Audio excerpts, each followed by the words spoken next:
All right, ladies and gents, we are live with Truth Will Set You Free, episode number 26. That is half of a year. If anybody's doing the count or keeping count, that means that we have had half of a year of Truth Will Set You Free. And here we are, half a year in, and we've made it to the 2020 election, and we're not fully through it yet. So today's episode is going to be talking about the 2020 election. We're going to be talking a little bit about AOC's claims of tracking Trump supporters.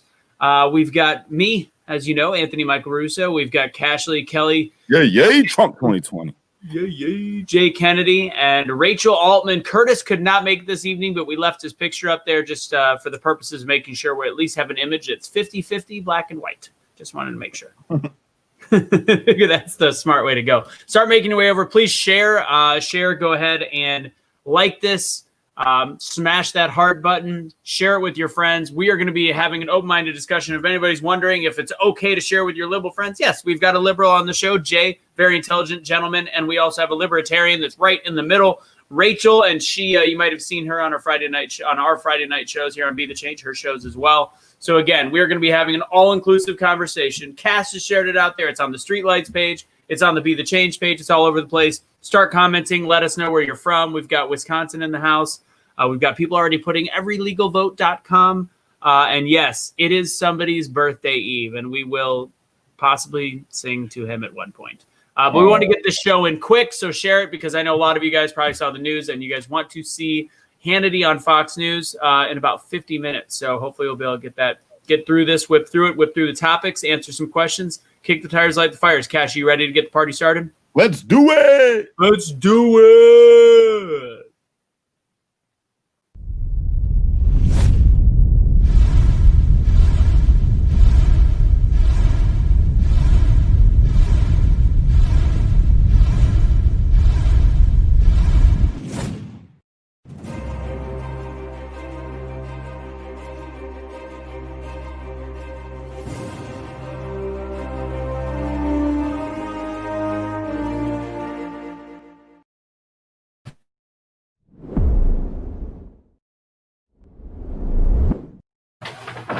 All right, that's enough for me. It's only 37 different things I like to do in the beginning. I don't have the cool video that Cash has. If anybody's just listening to us, not watching us, that means you're probably listening tomorrow, and that'll be the podcast that comes up. If you don't already follow the podcast, I'm going to go ahead and make sure you guys do by telling you where to find them. It's very simple. You're going to go to hashtag.com, hashtag.com/podcast. And if you don't already follow us on YouTube, youtube.com/BeTheChange USA. All right, ladies and gents, Truth Will Set You Free. I'm Anthony Michael Russo. We've got Cashley Kelly. You probably know who he is. You might know who I am. But regardless, today's episode is going to be talking about what the heck is going on with the election and a little bit about AOC and give you some updates on everything that we've got going on. First off, Cash, you know what I finally did today? Because I feel like there's some issues with First Amendment rights. I'm officially now on Parler. Anthony, BeTheChange. You're about to do MeWe? What? So I've heard some good and bad things about MeWe, but I know I'm starting with Parler. I'm going to be on Pilled as well. Not really going to be jump on Pilled. Everybody needs to jump on Pilled because it's getting better and better. I don't know if you noticed, but they've been doing upgrades to it. Okay. And it's running a lot more smoothly, and I like that platform.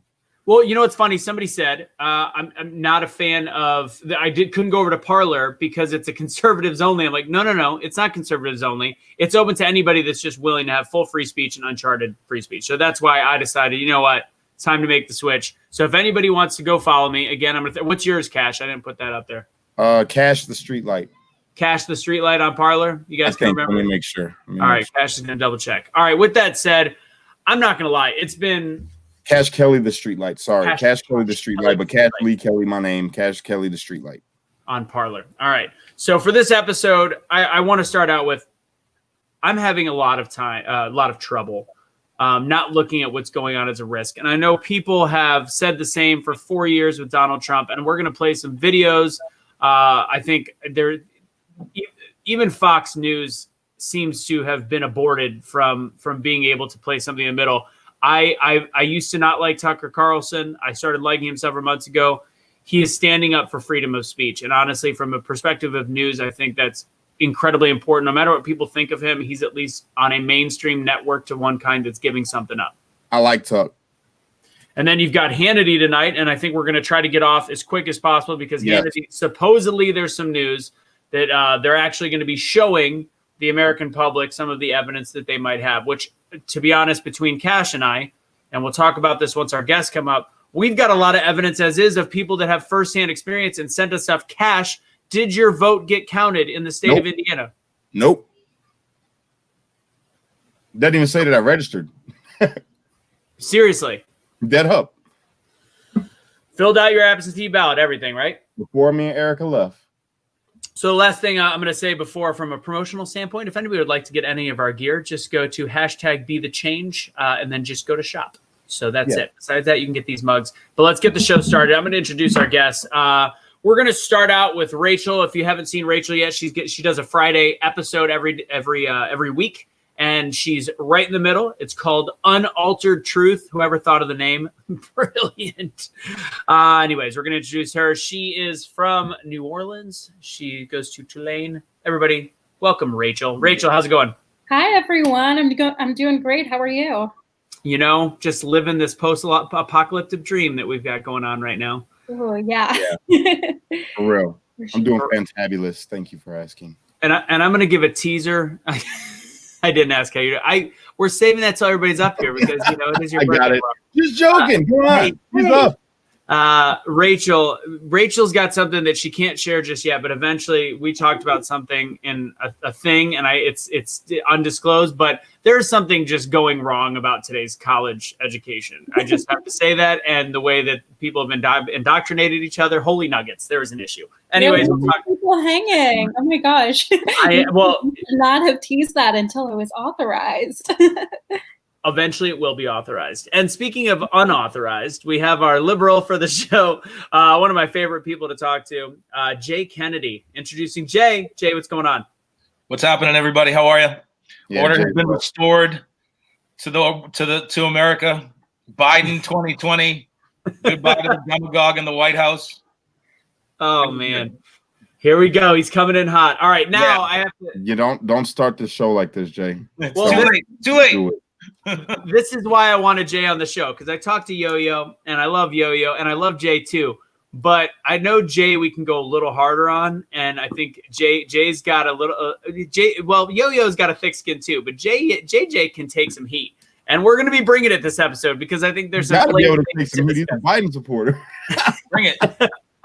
Now, before we actually get started with some discussion points and topics, Cash, it's your 32nd birthday tomorrow. Is that not correct? Yes, tomorrow, November 11th, 11/11/88, I'll be 32 years old. 11/11/88. That's some good numerology right there. So right now, everybody that's watching, all almost 500 people, ladies and gentlemen, everybody throw some happy birthdays, throw some hearts, throw some Not yet. thumbs up. Tomorrow. Yeah, but we're not doing the show. We're not doing Truth Will Set You Free until next week. So this is the closest thing they have to it. Fair enough. All right. Wish him a happy birthday. Give him some hearts, all the different things, all the love. With that said, let's go ahead and get the show started. I want to get your feelings, starting with Rachel. Rachel, what is like me starting off from a perspective of you are very adept with the Constitution. You know a lot about just constitutional law and the way that this looks on our country. Do you think the election is over right now? I think the election is over. I think adjudicating the results is certainly not over. Obviously, the Trump administration and his lawyers are bringing complaints about the count of the votes to the court, and that's certainly a valid process that they have every right to do. But the election itself, as in people voting, is over. I don't know if in some states they're still getting through finishing counting votes. I think in Alaska they are, and maybe some other states. But I think for all intents and purposes, the election is over. It's just a question of whether you believe that the way that the media has called it is correct, or if there's more to figure out. But I think even I believe reading today in Arizona, the amount of votes that they found that were questionable in Arizona that they pulled out to address potentially in a court case and a complaint, it was significantly less than the amount by which Biden won. So even if there is evidence of voter fraud, which I think that there's probably a bit of voter fraud in every election, I have serious doubts about the ability of these complaints to actually change the result of the election is sort of where I'm at right now. Yeah. So here's my issue right now. I think we're in a place that is and this is coming from a place that I typically love to talk about positivity. I think we're in a lose-lose right now. I'm going to say why. But I'm going to tell you why. Because if Trump wins, Cash, if Trump ends up winning this lawsuit, if and when he wins the lawsuit and it comes through and it goes to the Supreme Court and it goes to these different things, there's a whole half of the country that will be very upset, which that's life. 2, we will have lost faith in everything that is American in our democracy. As a constitutional republic, the biggest thing that we have is our voting integrity. And if it shows that we have lost that, whether we are happy, you and I, Cash, that Trump wins, it will show how flawed our system and how much we've been lied to. And the quote unquote greatest country in the world is no longer as strong and as trustworthy as we portray ourselves to be. Now, then the other side, I firmly believe it's obvious that there has been some fraud. So say it's not enough fraud to overturn the results. Then you're going to have an angry Trump side, me included, saying, you're telling me there's all these instances. I can pull up all these different things that are showing I have all these people whose votes were not counted, but it's not enough to create some questions. There's Dominion software. There's all these different things. And then it still goes to Biden, then we're going to be very upset. So I think there's 2 very big ends to it that are going to create some anger and frustration. Cash, you're next. True, but here's the thing. The anger and frustration has been here. It's not even just about the election. If you look, Biden supposedly had won, right? But did they put on the news how Black Lives Matter stormed his campaign party? Did they show you guys that? And they told all the people that were there to raise their fists in solidarity. And if they didn't, then they're just as racist as Biden and as Trump. They turned on Biden. They said that they're done with everybody. They want to tear everything down. Did you guys see that? I saw, and I saw the man punch that woman in the face. That was the Biden celebrator, and then you had the BLM activist. So here's the thing. I don't care who's going to be mad, who's going to be happy. If you're a true American and you really love this country, then you'll do like me and Anthony did when we thought, hey, it's looking bad, right? We said, if he really gets in, we're going to support him as our president. Even though we don't like Sleepy Creepy, we'll still support him as our president. You know what I'm saying? Because that's the American thing to do. And we don't want to be divided from anybody. But now, since we've said that, all these other things are coming to light. They done switched the claim that he has won and that he's going to be the president-elect. That's no longer being, pushed as it was. And depending on which news network you're watching, they switched his electoral votes. Did you guys see that? Yeah. Well, yeah. They switched it on one of the main considered networks. They did switch it. Now they didn't switch it. They removed it and they said it's a toss-up. So it's definitely not. To me, it's definitely far from over at this point.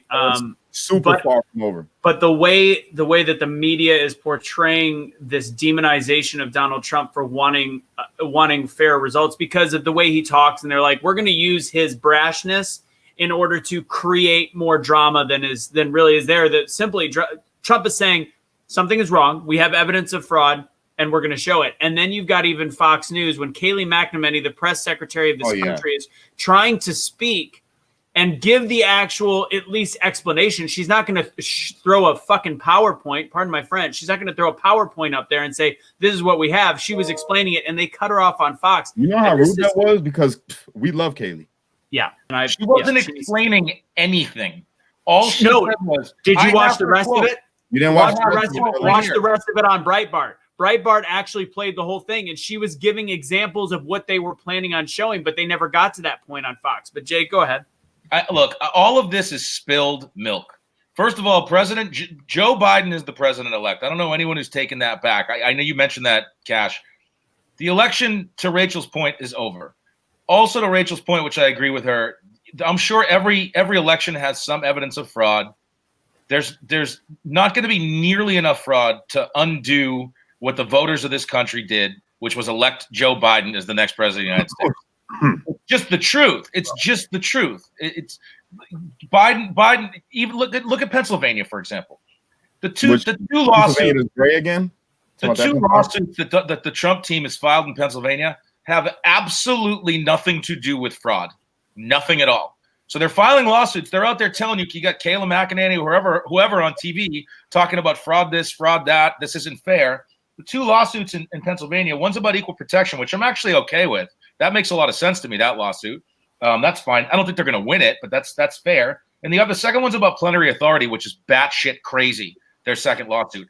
Neither of them talk about fraud at all. You're being lied to. The Trump campaign, I get 100 emails a day from the Trump campaign, just him grifting for more donations. That's all this is about right now. One last grift. How much money can he get out of his supporters? One of the richest men in the world for donations. I got you. Hey, but check this out though, Jay. If that's true what you're saying, then why did Pennsylvania itself, without any lawsuits ever being filed, before they filed the lawsuits, why did they come out and say, look, we're gonna pull back. He did not win Pennsylvania yet, and we're gonna segregate the votes from what came in after 8 p.m. Why would they do that? I'm not sure. I mean, I don't know because they're counting them. I don't know. That doesn't seem like it makes a point about any fraud or anything like that. I'm not sure. I'm not sure. I'm not aware of the fact that you're mentioning cash. So the issue literally ordered a jurisdiction to separate the votes based on timing. It's not their own decentralized decision entirely. Yeah, right. That's what I'm trying to say. A lot of states didn't do that. They kept counting after 8. And that's part of where the lawsuits are coming in, on top of the fraud, on top of the dead people voting, on top of the poll watchers being 60 feet back, not being able to be within 6 feet to be able to watch the ballots. Come on. I mean, it's not hard to see that there was some fraud. And you said that there's always some level of fraud. No, that's not acceptable. There should be no level of fraud. And then the other thing to remember is just because it says that he won the election doesn't mean nothing, because when Al Gore won the election, he was president-elect for 45 days and then had to concede. So we all know. So the thing is, we're making a gray area on fraud and the terminology. And as Rachel talked about, in Pennsylvania, it's set aside because of the fact that state legislature wanted a certain level of things to happen with their mail-in ballots and with their absentee ballots, et cetera, to be allowed. It was deemed unconstitutional. Well, I'm sorry. It was deemed questionable by the local state Supreme Court, I believe. Or it was deemed allowable by the state Supreme Court, not by the national. And they've just said what we have to do is separate them. What's very interesting, and this is another one of my fears as somebody that did want Trump to win or does want Trump to win, is that those ballots that have been separated, they literally are having their Democratic leaders in those areas, the ones that at first Trump campaign member was supposed to be allowed in to make sure they were being separated. And they just had to take their word for it, and that's another that goes against constitutional law in this case because of the ruling, which means there is some stuff that ultimately I think could be very interesting in the end, where they say Biden didn't lose based on how much we can take away, but things were done so unconstitutionally, whether you consider that fraud or not. But the unconstitutional way that the actual vote counting was handled would then actually lead this to be a vote. Could potentially lead this to be a vote by Congress. In fact, which is insane. Which I called that. Remember, which would be a win for Trump. The election. You remember what I said nobody panic. Don't worry, because everything we got until December 14th. I called it. Then they finally said it yesterday on the news when they were saying, "Hey, this on the news network." They said, "Well, it's far from over. This race is far from over." A couple states have drawn back on their claim that Biden won or Trump won this state. And that was beautiful to me, because people were freaking out thinking that, the election is the most important thing. It's not. It's when it goes through Congress. Congress has to legitimize those votes. State legislatures. Hey, listen, I'll say this. If they use, Anthony, based on your point, if Pennsylvania, by the way, it doesn't matter. Biden doesn't actually need Pennsylvania. So I know I'm harping on Pennsylvania. If they use plenary authority again, the way they did for Bush in 2000, which, I mean, they've written 20, 30 books about that and made 2 movies about how completely fucked up it was, the way the 2000 election went. That was plenary authority, basically, what they used there. If they use that to give Trump Pennsylvania, the country will fucking explode if they do that. I don't care if there's 1,000 ineligible ballots that they're counting right now.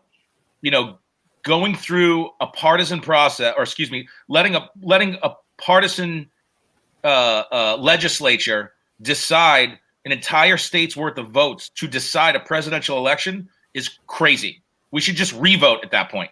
And which is honestly what I thought. I'm like, I would like to just here's my other question. We are the United States of America. How do we have the worst voting system in the country? And then you say, why are we not more digital? Why is it a state by state based thing? Because other countries, they literally plug their IDs into computers in other countries, and they do different things that make it functional. Well, now we're learning more of the corruption and the whole concept of the ballot issues with it's the hammer, whatever it's called, the Dominion systems. I went through the fact check. I don't know if anybody saw my video on Instagram. I went through the fact check to learn about Dominion systems. How is it that one of the main voting systems in 8 of the main swing states, this includes Pennsylvania, Georgia, Michigan, Wisconsin, the one where we see these now quote unquote human error switches, how is it that it is allowed to have Nancy Pelosi's former chief of staff as one of the lobbyists? And factcheck.org and Snopes, they said it's a rumor, but if you read the article in it, it says he is not the lobbyist, he's one of the lobbyists. That's ridiculous to be able to have somebody that is clearly opposed or partisan. I shouldn't say opposed, somebody that is that partisan, to have a chief of staff who clearly is also partisan, an ex-chief of staff being one of the main people that is integral to the integrity of our election. And we're saying this is why we can't go to a digital system, because somehow it is so broken on so many levels that what do we do? How do we fix that? It's almost like appointing a partisan person to run the post office, and they start removing mailboxes and sorters right before it's time to start counting right before it starts mailing ballots. That had validity. Almost like that. Those were machines that weren't being used, and that's a mainstream media talking point. That was proven that it had zero effect on mail being delivered. It was literally machines that weren't being used. They used that because he removed them. They were wastes of metal space. They weren't functioning, and he said, we don't need them. We're wasting money as is. Let's get rid of them. They had no bearing on anything having to do with the mail. The mail delivery. That's an alternative fact. I believe that's an alternative fact you're giving me. There's quotes galore from postal workers talking about how removing those sorting machines completely destroyed the mail system. Here in Los Angeles, when they removed those voting machines, there were animals, there was livestock that the USPS handles dying in USPS facilities because of the cuts to staff and cuts to machinery. Literally, there was dead livestock in USPS places. Where was it? There was 300,000 votes, mail-in ballots that were ordered to be collected that weren't collected. Clearly, there was some partisan fuckery going on with the USPS. If you want to talk about Pelosi's former chief of staff being on a board about something, let's play fair. Let's play both sides. This is an even issue. Both sides have the same amount of fuckery when it comes to shit like this. Trump appointing a partisan person to run the USPS and make all of those changes before the election is the same thing. Yo, hold on. I don't know why your screen's yellow, by the way. Neither do I. That was weird. I gotta say something. All right, go ahead, Cash. Comment that you made previously. You said if they do what they did under Bush or with Bush and Gore's election, that the country's going to explode. Now, I gotta say I disagree, simply because most of the country voted for Trump, and so you say half the country, right? Look, hear me out. Hear me out. Say half. It's not true. Half the country, right? But then, how would that be any fucking different than what we've been seeing under this fucking coof pandemic, when you got all these writers out here literally exploding the country? How would that be any different? Well, because we were well prepared. Because it would be another election stolen by Republicans in the last 20 years. Say that again. I'm sorry. I'm sorry. I should have interrupted. It would be another stolen election based off an insane plenary authority argument that has already happened 20 years ago. That's the only way they'd be able to win Pennsylvania, is on this plenary authority argument. And it's the same way the Bush campaign won it, on a partisan basis in the year 2000. And again, history has not been kind to that ruling. It just hasn't. Look at Georgia. People are freaking out about Georgia. You're probably assuming that Georgia's voting for Biden, right? I'm going by the vote count. I'm not assuming anything. I'm going by the vote You're count. going by the mainstream media's news count or vote count. Well, That's whose cool. vote count are you going by? Like Breitbart's vote Man, count? this headquarters that they got out there that they look to them for the election updates and all that. I got to get the name for you, but look at that one because they ain't been biased at all. They've been accurate the whole damn time. Literally, they said it. No, this state really is. The electoral votes didn't go to Biden for this one or Trump yet. They're still counting. Like the military votes. Military votes are still being counted. And Georgia, that's a big one. There's still 62,000 votes. Why Georgia is going to be red. Georgia's going to be red. You're probably going to see Arizona be red. And you're definitely going to see Pennsylvania be red. Definitely. And those are three that was big for Biden that they threw in there. You know what I'm saying? Let me ask you guys a question collectively. So now we want the votes counted, right? Because I've been getting a little confused over the last week or so. Stop counting the votes. Start counting the votes. So I don't know which way you guys are leaning any given moment. Jay, I think I wasn't. It might have been your wall. I commented this on. So here's the deal. People are going, how can he be talking and how can the Trump campaign be talking out of two sides of his mouth? Stop the count and keep counting because those states. It's not like he's saying it in the same state. Exactly. Those states are actually are handled very, very differently in terms of their provisional ballots, and they're handled them differently in their mail-in and their absentee ballots, and the way they're actually recorded and how the oversight is. He wanted proper oversight. He was actually saying it wasn't. He didn't want the count totally stopped in Michigan. He didn't want. We want the legal. He wanted it stopped until there was people that were watching and making sure that it was separated properly. As I said, in Pennsylvania, there was a lag between the time that the Supreme Court ruled or the courts ruled that they needed to separate the ballots. So he was saying, stop the count there. And then, of course, the media goes, oh, this is stupid. He wants it counted here in the states that he wants to come back in. No, he wants it done correctly in both states. But Arizona was actually set up in a different way. Nevada, I don't know which way Nevada was set up. They're taking 8 years to count. But they were set up in a manner where they just took too long to count their legal ballots, where the other ones, they might be legal, but they had to properly separate them and properly make sure people were watching and poll watchers. Because again, if you don't find it fishy that these numbers flip so drastically, and I understand mail-in ballots are going to be heavier for Joe Biden, but not in the percentages that they came in. And then when you have examples on television that are directly linked to the counting machines and how they do it, when they completely flip on television, like people have these little clips of CNN and clips of Fox and clips of this, it is worth investigating. If Joe Biden ends up being the president, I will be upset for several reasons. I don't think Donald Trump or conservatives ever had a chance. And yet I still think we are doing quite well, and I do not think it's over. But I ultimately, if Joe Biden ends up being the president, until my full civil liberties are taken away, I will support Joe Biden. But until it is done, I think that it's delusional to think that there isn't at least some fraud worth investigating at this point. Thank you. Rachel, you haven't talked in a while, Rachel, and I saw your face on some of our comments going, these guys are wrong. You know what? So I think, like I said before, all of these are probably, worth looking at to some extent. There are some things that I think have already been pretty solidly debunked. Like there were things on the news where people were like, oh, how suspicious that 100% of these votes went to this county and they were for Biden. Like it was genuinely just like a typo in the system and it got fixed. So there are definitely, things that have just been debunked by now. And there are things where there are still areas of confusion. So if the Trump campaign wants to go bring that to court, I have no problem with that. The problem that I do have with what the Trump campaign is doing is the level of certainty with which they are saying that they would have won the election if only legal votes were cast. Because we have no evidence that that's the case. You can call specific votes into question. You can try to delegitimize votes that you think are illegal. And if you have evidence of that, go for it. But right now at this time, there is absolutely no concrete evidence that if only legal votes were counted, if we went through a perfect process and we weeded out any vote that came in late, that was done wrong in any way, that was by, somebody who wasn't authorized to vote. If we went through and we counted everything 100% perfectly, the fact that the campaign is acting like they're completely certain that Trump would have won, I think is absurd and is overly confident because, again, there's nothing indicating that. They What could about the dead? I mean, disapproved. what about They the couldn't dead even know votes? that themselves.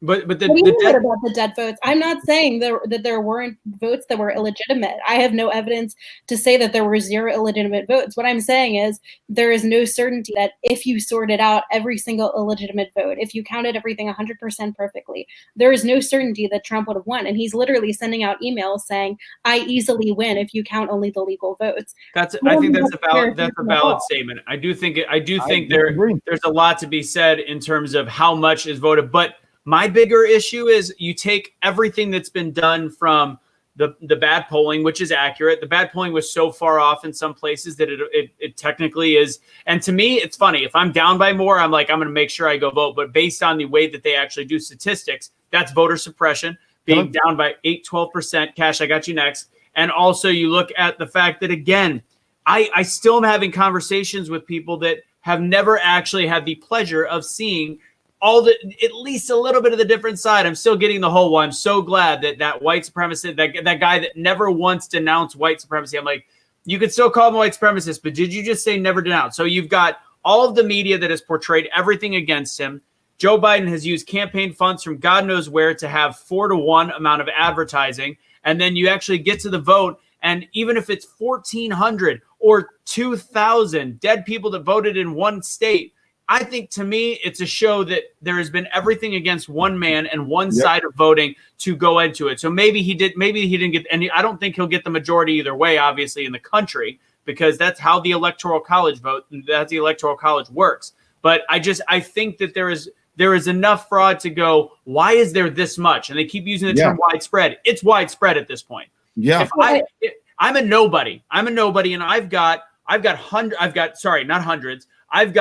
over 20 people that have sent to me their specific issues, and I want screenshots because I might do a Thursday show. I got hundreds. I'll send you some. So we've got, between the two of us, Cash has 400,000 followers. We've got hundreds of people that say they haven't registered, or I'm sorry, they're not showing that their vote went, or some people showing previous elections that they voted when they actually never even voted because at the time they were registered Democrats. That seems odd. So I think right now we need to look at our whole system. And to me, as somebody that is losing their freedom of speech, and I'm sorry, I am, like, we're looking at the fact that certain things we can't post. We can't even speak of fraud. To me, to right now with how much is out there, Jay, would you agree, Jay and Rachel, would you agree that there is evidence of a little more fraud than a typical election, at least a little bit more? I wouldn't. I can't say whether there's more evidence now than a typical election. I have no idea. I don't have any data or any evidence from any previous election. I wouldn't say there's concrete evidence. I would say that there are occurrences that give rise to suspicion, but I would wait for somebody with more expertise to say whether that actually constitutes evidence that there's something gone wrong. Can you call that fraud? Should you be allowed to say fraud? You should be allowed to give your opinion. Because you're in America. Because you're in the United States of America, and the word fraud is not starting a fight. Cash, go ahead. Look, man, this is the shit that it annoys me, okay? To say that there's nothing fishy, there's no suspicion of fraud, you can't even say it. Let me tell you something. When you post in an election, have both parties available to watch what's going on, and then you don't let them come in, and then on top of that, you block windows so nobody can see. Then you got a massive dump of ballots, which at the time said 100% was for Biden. And then you come out and say, oh, no, it was a typo. We're sorry. And then you fix it because everybody done caught on it. This is some bullshit. And then on top of that, the voter suppression thing where you talking about the mainstream media talking about he won this, he won that. That is a direct voter suppression because it makes people not want to go out and vote. They're like, oh, well, he already won. Well, what the fuck is the point?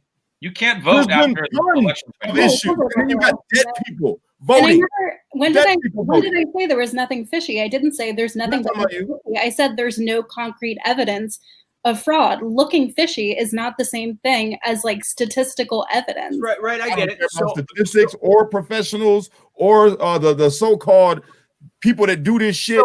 I don't care about none of that. I'm a regular ass hood nigga, and I'm telling you, I can see it regularly when I watch the news and see how they did shit and all the videos that come through on social media that people share on their Facebooks and their Instagrams of how these people were operating this election, it's no way possible to not say fraud.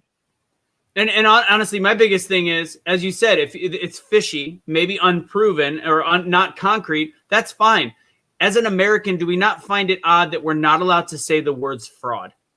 I think you should be allowed to say anything in the U.S., but it's not, to my knowledge, the U.S. government that is preventing people from saying fraud. It's individual social media companies that are choosing to put restrictions on people's speech. And I think there's a conversation to be had about whether they should be doing that. I think that they probably shouldn't, but it's not a First Amendment violation as far as I'm concerned. Because they're currently private companies. However, Correct. they're publicly owned. They're stockholders, which makes it a very gray area for me. So I've had this discussion about what is censorship. Jay, you've been on a couple of these shows where it's like, is it censorship? I don't know. It's a little questionable. But now it's getting to the point where it's continuing to turn us against each other, and it's absolutely insane for people to go, these effing idiots, they're saying fraud. Yeah, we are, because we want it investigated. Most of the people catching flack are like, stop being a baby, give up, yada yada yada. No, it's not. There is nothing that says we have to say it's over until Congress decides it's over. And the fact that we are being shut up by what is the way that we communicate. And again, I don't know if this I don't know if this video will stay up. I know there's certain things that have been shared. There's certain organizations. Walk Away movement right now is being harassed. You've got Stop the Steal, which is just a hashtag of people that are wanting to make sure a count is correct. They're being shut down. I don't know what country we're in. Well, how can you look at an organization Venezuela. Stop the Steal and act like they're an independent organization when the title of the organization itself clearly implies the agenda that they believe the steal is happening? I mean, so what about Black Lives Matter? Black Lives Matter are allowed to have as many posts as they absolutely want when 7% of their actual marches have led to chaos, destruction, in some cases murder. Yeah, they're allowed to organize on every social media source. I'm not arguing about that. All I'm saying is that if you are an organization that says Stop the Steal is your name, you're not neutrally investigating. Never said they were. The fact that it's called Stop the Steal is implying that you're looking for evidence that there is a steal. So why would that be you're silent? already assuming one conclusion, and you're essentially looking for evidence to support that. I think that there should be an independent investigation. And but you don't have to look for evidence of a steal when you see voters voting that have never voted, and then dead people voting, and then windows being blacked out. It's apparent that there's a steal going on. I love the assumption. I love the assumption by every Trump voter in America that every instance of potential fraud is the Democrats. You don't think any Republicans committed any fraud? No, I'm not saying that either. I'm saying I want to make sure the count. I want to make sure the count is correct. And trust me, Biden had way more lawyers than Trump set up before this to check on stuff like that. We're not hearing any issues from him. Yo, how come ain't no red states with no videos of people being suppressed or blocked out from being able to see ballots? How come it's only in the key states where Biden supposedly won, but Trump was leading in before we went to bed? I'll give you one good reason. One good reason is because in a lot of the red states, or like Georgia, which is now purple and potentially blue, Republicans have done a really good job over the last 30, 40 years. You guys are sitting here talking about suppressing the vote, talking about the media. I find it a little bit, I don't know, disingenuous to think that the media is suppressing the vote when the right in this country has been actually suppressing the vote for the last 30 years. Do you know how hard it is to register to vote in Georgia? Do you have any idea how hard it is to register to vote in Georgia? How much that ignorance is vote suppression. The voter suppression was a thing up until, and you know what? There is some instances, but what's funny, if you're going to bring that up, voter suppression currently, yes, it's hard to register in Georgia. It's been that way forever. It's shitty state governments. That's unfortunately part of the Constitution. You can't just read over that, by the way. No, but I'm going to give an actual relation. There's a lot of red counties in some of these swing states that did not have the same amount of days of early voting, did not have the same amount of poll workers, not the same access, etc. So this time, in terms of the old terminology of voter suppression, when it comes to it's hard to register, it's hard to do different stuff. Trust me, across the board on this one, the voter suppression had more than balanced out to equal. And from a provisional ballot standpoint, from me talking to poll workers in the state of Texas, and me also seeing some other videos, one was a direct actual contact with somebody. You could be a completely illegal voter in the state of Texas and several other states and still cast a ballot. And I'm going to tell you, if you're an illegal, I'm assuming, and I'm going to assume and make an ass out of you and me, there's a certain direction you're probably voting in that case. And voting a provisional ballot is incredibly easy to do in a lot of states. And and people think that, and we've been saying voter suppression is voter ID laws. Like, oh, you got to show an ID. I still will stand by the fact that if anybody thinks that that's voter suppression, that's the dumbest fucking thing I've ever heard. I agree. I second that. That's stupid. We should have to show an ID. That shows that you're legitimate and also stops from fraud from happening. We wouldn't even be having this conversation right now. You're also claiming that, you know, people are calling the social media sites shutting down allegations of fraud divisive, which I guess it is. But I think also a lot of the people who are claiming fraud, their message is really divisive as well. I think it is divisive, and it is irresponsible to say definitively, oh, Trump would have won or our campaign would have won easily if not for illegal votes, when there's not anything concretely saying that. And frankly, a lot of people in the comments as well are saying like, oh, this girl Rachel, she's clearly, you know, watching CNN. She's clearly watching mainstream media. I can honestly say I have not watched cable news in probably a year. I don't watch mainstream media at all, CNN, MSNBC, or Fox. So it's not just me like watching cable news all day and getting. You know what, sister? That's probably why you feel the way you I'm feel. a registered Republican, so I don't want Joe Biden. I don't like Joe Biden. This is not me having an agenda for him. I'm literally a libertarian Republican. So this is not me being stubborn about wanting Joe Biden to win. It's not that. It's me saying you're arguing what the media has done. And divisive to make certain allegations. Rachel, it's not that. The thing is that you're standing here and you're saying that there's no evidence of this and this didn't happen or whatever. And you just said that you don't even watch the news. So that means that you haven't seen what we've seen.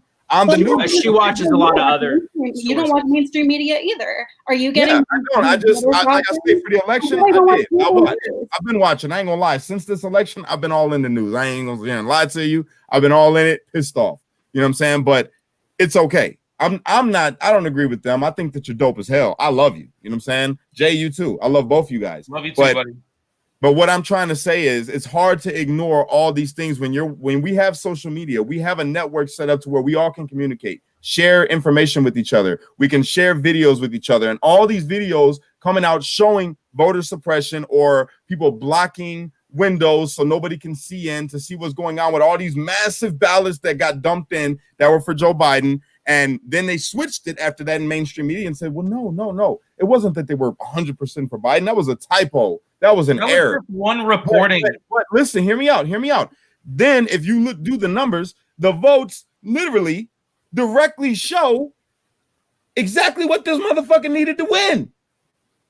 You get what I'm saying? It's like, it's too much. It's too much to say that there's not something going on. It looks like fraud. It looks like a steal. It looks like an unfair election. That's what it looks like. To me, a lot of other people in the country, even Democrats are coming out saying it. Even Democrats are speaking out saying, there's something going on here. How our legal system should work. Do you think that, for example, if there's a scenario where somebody is like, oh, this looks fishy. It looks like, you know, this guy might have assaulted this woman. We should go in and jump to the conclusion and like completely make a decision and ruin somebody's life. No, I'm not. We're talking about the integrity of our nation and how we run. Hold on, one at a time, guys. I think it's completely valid to investigate these things, but there's a difference between noticing something looks bad and thinking that it looks fishy and thinking that it's worth investigating versus evidence. So there's a difference, for example, in an investigation of like a one-on-one criminal act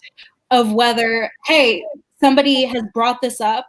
There's going to be a police investigation. It looks fishy. It looks suspicious. We're going to do something about it versus we have admissible evidence in court that would, you know, create an outcome. And I think we have to treat this election in a similar way where we can come up with these things that can be investigated that look fishy, but we shouldn't be drawing these grand conclusions until we have genuine admissible evidence. Jay, didn't you once tell me where there's smoke, there is fire? And I'm I'm gonna agree. Hold on, I'm gonna agree with Rachel on one point that she made, and I don't say this. I know Cash does, and Cash has the ability of saying things in a way that just it jacks people up, gets people motivated, and gets people excited. And I do think that sometimes I get that could be dangerous. I have not once said that the fraud is enough to where it'll overturn the election. And I do think that statement might be a little bit, it might be a little bit overzealous. But fact to me, and this is a fact to me, is that fraud is more blatant in this election because people are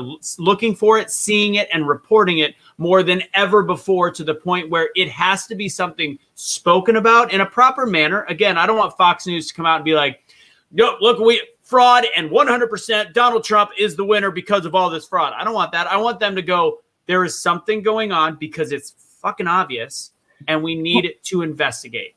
Trump don't even want that. That's the thing. And this is where people keep getting it twisted. Trump even said out of his own mouth, look, whether I win or lose, I want it to just be fair. I don't want it to no BS that was going on that made it happen. I want to lose. If I'm going to lose, I'm going to lose the way I'm supposed to lose. And this election, and see, when you make the analogy of saying a person that assaulted somebody, that ain't got nothing to do with how we do things in this country when it comes to our election of a person that's going to represent our entire well-being.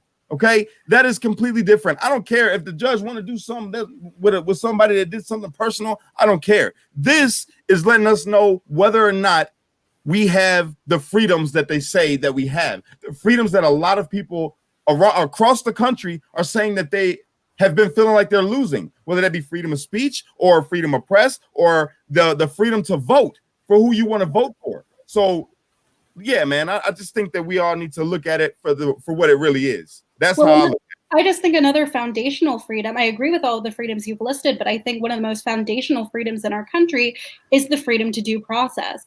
The freedom, I guess, or the principle of innocent until proven guilty. And I know that you're saying it's about an election, which is more important than crime, but the complaints that are made are based on crime. The crime that is alleged to be committed is voter fraud and is corruption and is suppression, and voter fraud is a violation of the law. And so if there are these things, if there are these allegations, I totally believe that it's valid to investigate them. I'm not going to be one of these people that's saying, stop the investigations.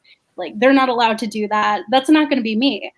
All I'm saying is that we shouldn't be drawing these grand conclusions when we have this principle of innocent until proven guilty, because it still is a crime, voter fraud. It's almost similar to me. It reminds me of the Kavanaugh hearings a little bit, because there were these situations where people were bringing up incidents and it was like, oh, this looks really fishy, and people had testimonials, and oh, this looks really disturbing. And then he ended up becoming a Supreme Court justice, largely because the Republicans continued to push this principle of innocent until proven guilty. And similarly with this election, there are things that look fishy. There are things that look suspicious that should be looked into. There should be a full investigation of these alleged crimes of voter fraud. That's all I'm I saying. think Republicans should be consistent when it comes to innocent until proven guilty, and not just jump to the conclusion that there is guilt on There some is guilt. part in terms There of is guilt. I don't know who it's on. I don't know who it's on, but there is guilt. You had dead people voting. There are so many. Matter of fact, the largest voter group for Joe Biden was between the ages of 98 and 130. That obviously is true. That's a fucking joke, but that's what it looks like. There's evidence of a crime. If we're watching right now, right? We're watching TV, and on the news, it shows that this man standing in a white t-shirt got a big ass hole in his shirt and there's blood dripping down. And we say someone stabbed him. And you're like, hold on. We didn't see anybody stab him. We can't jump to conclusions. It might be ketchup. You know what I'm saying? But wait a second, because terrorists still get a day in court. The people who do commit mass shootings, who do this in public, who do things that we think are completely obvious, they still go to court. They still have to be convicted. We're not trying to execute anybody. We're just saying that something needs to be looked at because there's something going on. And it's going to be looked at. Look, you guys are saying the same thing. Here's the deal. Because here's what's going to happen. We got about 3 minutes before I think we're going to lose a whole bunch of people, or I'm going to stream it, which is what I'm going to do. So you guys are more than welcome. Watch this because I really want to see what's going on too. I'm not going to waste my time watching Sean Hannity. Well, it's going to be the Trump team coming on, and maybe at the end of it, they still have. Right now, Jay, but I love you for that. John Hannity is literally the worst person on television. Here's what I'm afraid of. They're going to come on and say this is this big thing, and they might drop a big goose egg. And Jay, you'll be able to kind of laugh and say, "See, they didn't do anything," which I'm thinking is a possibility, and we will find out. The one thing I want to say is, since we do have a decent amount of people on here still right now, we're over a little over 400. Tomorrow night, I am going to be doing a Patreon where I'm going to rant. I'm going to explain how frustrated I am in this. If Cash is around, he's going to jump on. It'll be his birthday. So if you want to sign up for the Patreon for Be The Change, now would be the time to do it. Patreon.com/BeTheChangeUSA. It's scrolling across the bottom. This one, I'm going to actually air out my conservative grievances in a full manner, and I'll probably be really upset about it. But I'll be in Cash will as well and we can all sing him happy birthday. But yeah, if you want to join the Patreon for that, patreon.com/BeTheChangeUSA, come on over, do that. We'll throw it up there, and I will Cash and I for an hour. We'll do a comedy / why we're so fucking annoyed. Yeah, but hey, before we get up off here though, we're not going anywhere just yet. Okay, well, still, I want you guys to know something because I see some, comments in there about Rachel and all that. Look, let me tell you guys something. This is one of the most brilliant, intelligent young ladies I have ever met. All right. Regardless of her views on things, understand. How old are you? 21? Yeah, I'm 21. She's 21 having these kind of conversations. She's got a very, very, very bright future ahead of her. And we all love her here, especially Streetlights. We love her. Be The Change loves her. She's dope. All right. So we unite. We don't fight. We attack the issues and not each other. So I need you guys to remember that when you're listening to anybody that comes on these shows. All right. Everybody's entitled to their views. We love Rachel. Rachel, I love you. I love you too, Cash. You're here. So the one thing Jay, though, you can get Jay. They're gonna come anyway, buddy. The one thing I really if anybody's gonna stick on, I'm gonna stream it up here. Jay can leave if he wants. But the one thing that I really wanted to get to, and I'm gonna kind of watch this in the background to make sure that when it comes on, is the fact that all of a sudden the liberal mob is calling for everybody's head that is not ready to come to unity. There's comments from Michelle Obama. There's AOC. To be honest, there's really a lot that I still wanted to cover tonight. So let's see what I'm going to do. Do we continue it on after the Hannity thing? Because I'm seeing our numbers drop as is. So do you guys, Jay, would you jump back on later? To what time? Right after Hannity in about 30 minutes, 45 minutes, whenever this is done. I will say probably. I do have some more work to do. I'm 95% sure. I'm pissed off at you, Jay. I was just out in California and I heard you say Los Angeles, you prick, and you didn't let me know that you lived out there. Where were you? I was thinking the same thing. I saw your videos after the fact and I was like, God damn it, he was right down the fucking you were right down the street of my house. I didn't see it live though. I saw it afterwards. Hurt my feelings. I'm like, you know what? I'm about to pull a BLM. It's because I'm black. All right, Rachel, you are welcome to stick around. I know if you have work to do during it, hang out with us. We're just going to watch it on the side. They're transitioning over Hannity right now. And I'm going to go ahead. We're going to do this, but I want to really talk about the way that they're putting this all on. They're putting this all on essentially Republicans. So I'm going to go ahead and bring this back up, and we'll be ready to go. Jay, you're free to leave, etc. Yeah, you don't want to watch me vomit while Hannity's talking. Oh, shut up, Jay. Go hang out in Los Angeles without me, buddy. I can say the same thing to you, buddy. You didn't call me. Hey, I promise you, I would have been there, bro. I went all through Cali. I would have definitely came and hung out with you. I saw your video. You were like a block from my house at one point. All right. Let me know. You guys are adorable. Examples of serious disparities. Also bring you a report out of the state of Georgia tonight, where the authenticity of certain absentee ballots is now being called into question. Let us be clear. With razor-thin margins in multiple states, you, the American people, have a right to investigate every single claim of fraud and abuse and have a duty to count every single legal vote. And after years of being lied to, smeared, slandered, and frankly censored now by America's most powerful institutions, bureaucrats in the deep state, the hacks in the media mob, the 99%, we're not just going to take their word for anything. We know we can't trust them. Listen to how Senator Marco Rubio of Florida summed it up earlier today. Take a look. The fact that 70% of Republicans don't believe the 2020 election was free and fair, that should be of concern to everyone. That's why both sides should support allowing the post-election process provided for in our laws to work, to move forward. Our election laws call for recounts in close elections. They provide candidates. Remember, the right this is somebody to that Trump contest votes spoke cast in poorly of violation during whatever. the They're law. not supposed to Now, like for those each in the other, and media this who is are somebody angry that standing up for Republicans Donald will Trump. just take their word for it that Biden won, I think Didn't you you need some campaign for him in self-awareness. Florida? You spent 4 years claiming the Russians Florida? hacked the last election. You supported Democrats when they went to court to overturn the governor's race in Georgia in 2018, and you say nothing when to this day they claim that they won. Say that again, Rachel. I said, didn't he campaign for Trump before this in Florida? Lightly. In many of the states, high population of older True. people, mail-in ballots, all integrity, full confidence in the outcome. Same with Ohio. Senator Rubio will be here in a moment. Also, Senator Rubio is absolutely right, and he joins the Senate Majority Leader Mitch McConnell, many others across the country, backing the president's legal challenges, determined to count every single legal vote. Now look at your screen. Instead of investigating claims of election abuse like a real news company, fake news, CNN is airing a list shaming Republicans who haven't publicly congratulated the network's dear leader. Now, predictably, the mob and the media, the outlets, flat out refusing to investigate any election irregularity.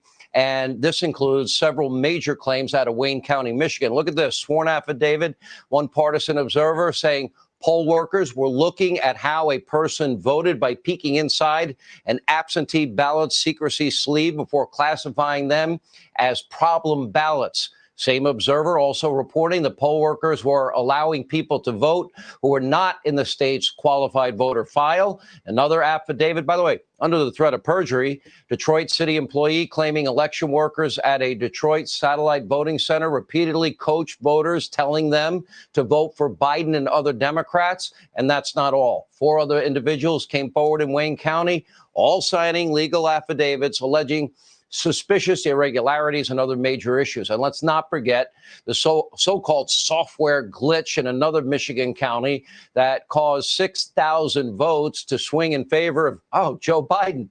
Now, the same software was used in 47 Michigan counties out of their 80 some odd counties. And justthenews.com, John Solomon reporting it was used, that software, in 28 states.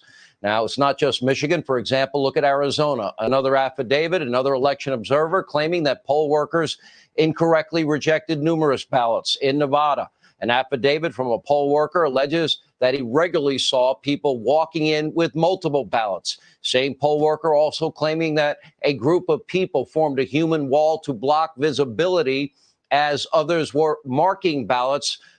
Really? And meanwhile, a second affidavit out of Nevada accusing poll workers of having a blatant disregard for the signature verification in mail-in ballots. Look at your screen. We have sworn affidavits out of Wisconsin, out of Georgia, serious allegations from Pennsylvania, where election observers were literally blocked from doing their jobs. We'll keep that rolling as votes were counted. And according to the RNC, nearly 500 affidavits have been completed in Pennsylvania, Georgia, Michigan, Wisconsin, Nevada. And of course, many of the reported irregularities surround mail-in voting. And as Congressman Jim Jordan pointed out, months before the election, as the president pointed out, months before the election, widespread mail-in voting is wrought with issues because of inaccurate voter rolls, lack of ID verification, ballot harvesting, concerns of surrounding an increased reliance on the U.S. Postal Service. Look, let me be very clear. You got to take this seriously. If we don't put an end to this universal mail out all the ballots without any voter ID standards, Republicans will never win again. That's my prediction. It's that serious. State legislators, they've got to do more. And first, all claims of abuse must be investigated. Nearly 72 million people now voted for Donald Trump. Do they not have a right to know the integrity of our election is at stake? Secretary of State Mike Pompeo had a great answer. The world is watching. We must get it right. Here's how he answered a question. There will be a smooth transition to a second Trump administration. All right, we're ready. The world is watching what's taking place here. We're going to count all the votes. When the process is complete, there'll be electors selected. There's a process. The Constitution lays it out pretty clearly. The world should have every confidence that the transition necessary to make sure that the State Department is functional today, successful today, and successful with the president who's in office on January 20th, a minute afternoon, will also be successful. Now, this isn't just about this president, Joe Biden. It's big. This is about election integrity in this, the greatest country on earth. Now, it's about following the rule of law. It's about holding bureaucrats and the media accountable. President Ronald Reagan often said, trust but verify. I'm a trust but verify guy. After 5 years of lies and conspiracy theories, the Russia hoax, Hillary's dirty dossier, FISA abuse, lying to a FISA court, spying on a presidential candidate and a president, fake polls, fake news, fake everything. We, the American people, I don't have any trust in these institutions. None. So now more than ever, verification, authentication, investigation, critically important. Joining us now with more on how a potential recount process would work, former RNC chairman, former White House chief of staff, Reince Priebus. You know, I've been talking to you, and I know we're going to have Kayleigh McEnany and Ronna McDaniel on, and they have all their affidavits, and we're going through as many as we can. But you said that there's a process here that people really do need to understand. What comes first?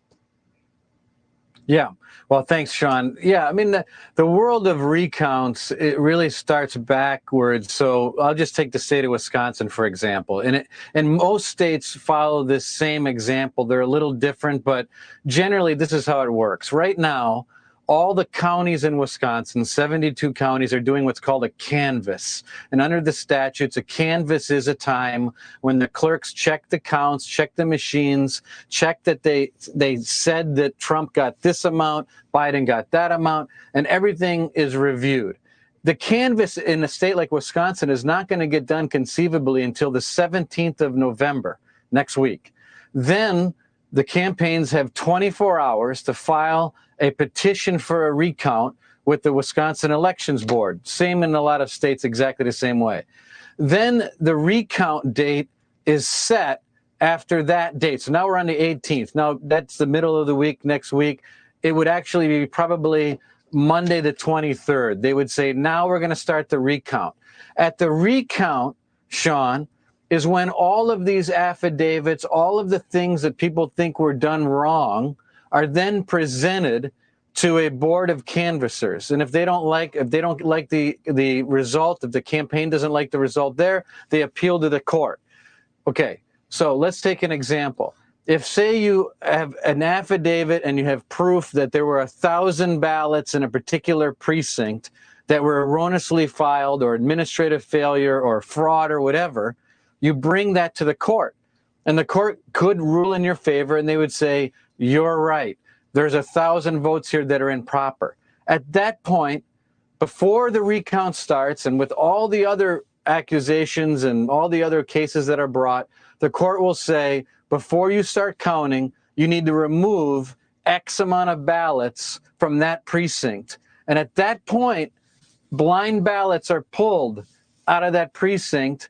And then once all the ballots are adjusted and once all the things are taken care of, then the recount proceeds with both campaigns in the room, and a winner is eventually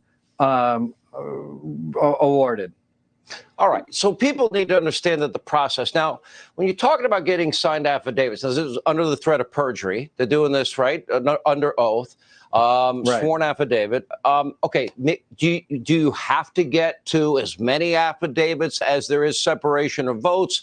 Or, for example, I have all the varying laws in all the states. That, you know, your state of Wisconsin, for example, election law is very clear. Any member of the public may be present at any polling place, and counting is open to the public. Pennsylvania, Wisconsin, Michigan, Nevada, every state allows this, but it didn't happen. Now, when that part of the law is violated, how do you find remedy when now, okay, what is the court order? We're going to recount them, but in the interim, do we know what happened to them? Do we know what the people opening them did?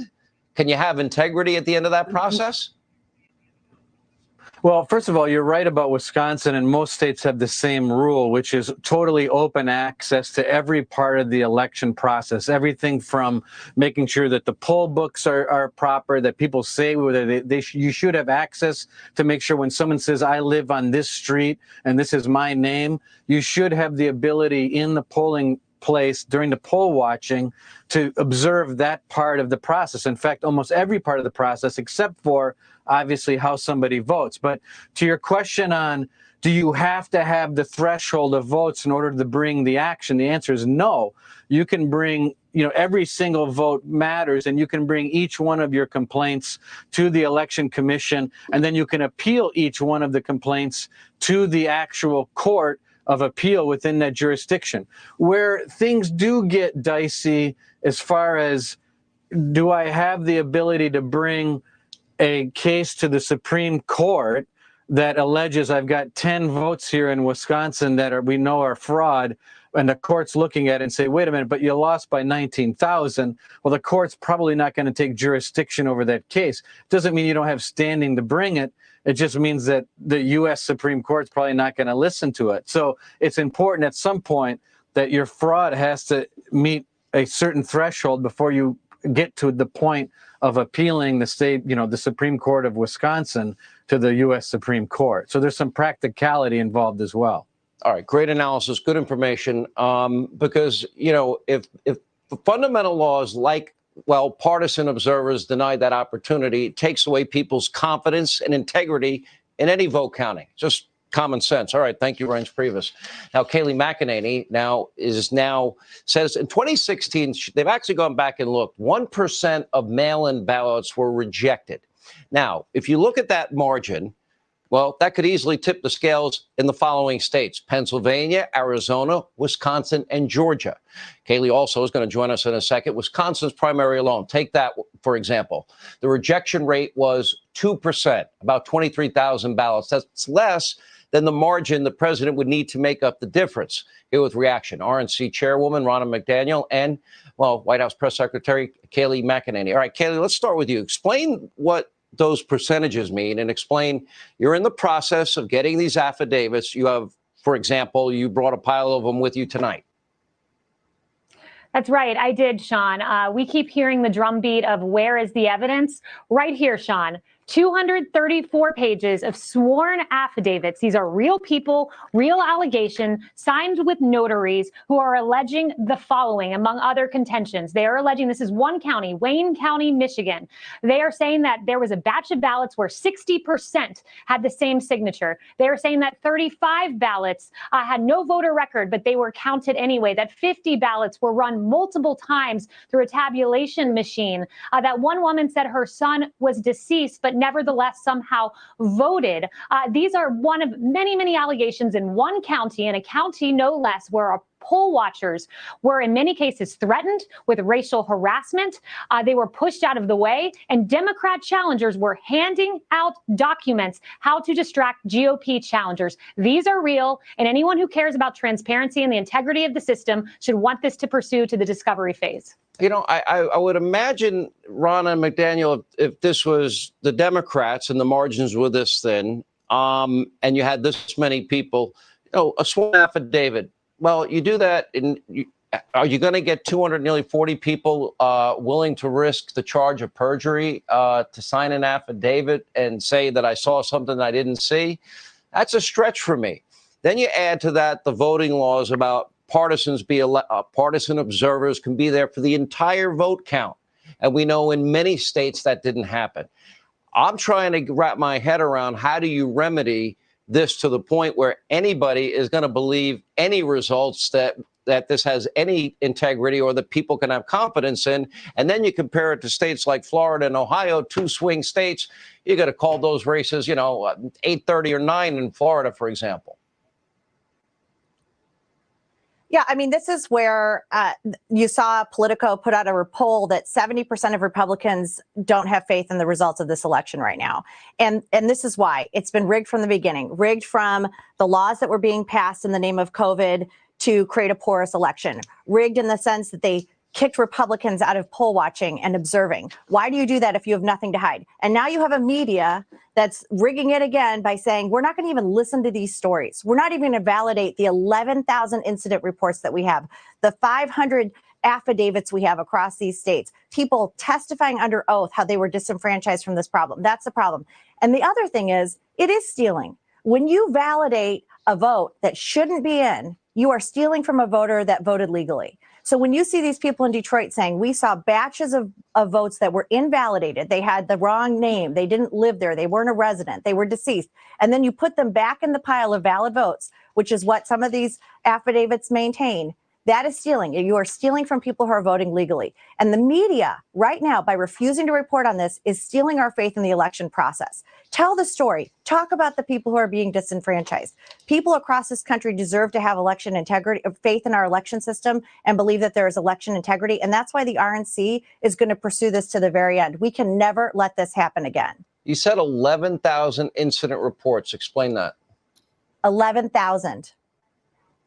So 11,000 people have come forward and said, or incidents of they were at a poll site and these things. So we vet them, we get statements from them, and then we put it in front of the attorneys, and then we get affidavits. It is a long process. And remember, just as Ryan said, the canvasses aren't even done right now. So during the canvass process in Detroit alone, we are coming across absentee ballots that were cast that have no address, that don't correlate with the precinct. So these are things that we're discovering the more we go. We don't even have all the information. The data teams haven't been able to go in and analyze the software. That's why these subpoenas are so important. So it is a long process, and people need to be patient. And the media keeps saying, where's the evidence? Where's the evidence? Because they're not giving us time to show it. But even the evidence we're putting forward, they're deciding, oh, we're not going to report it, or we're going to break away from press conferences. And we don't want to hear from these 500 people who have signed affidavits talking about what they saw with this election.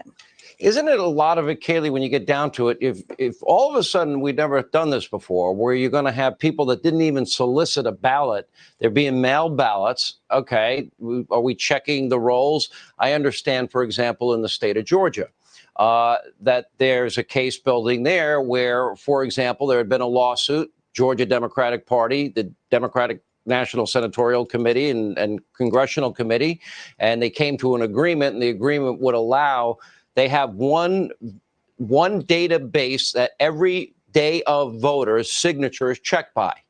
But then they had in Georgia, you requested an absentee ballot that as long as the application signature matched the signature of the person that voted, that would be okay, when the whole purpose would be what's the one on file, isn't it?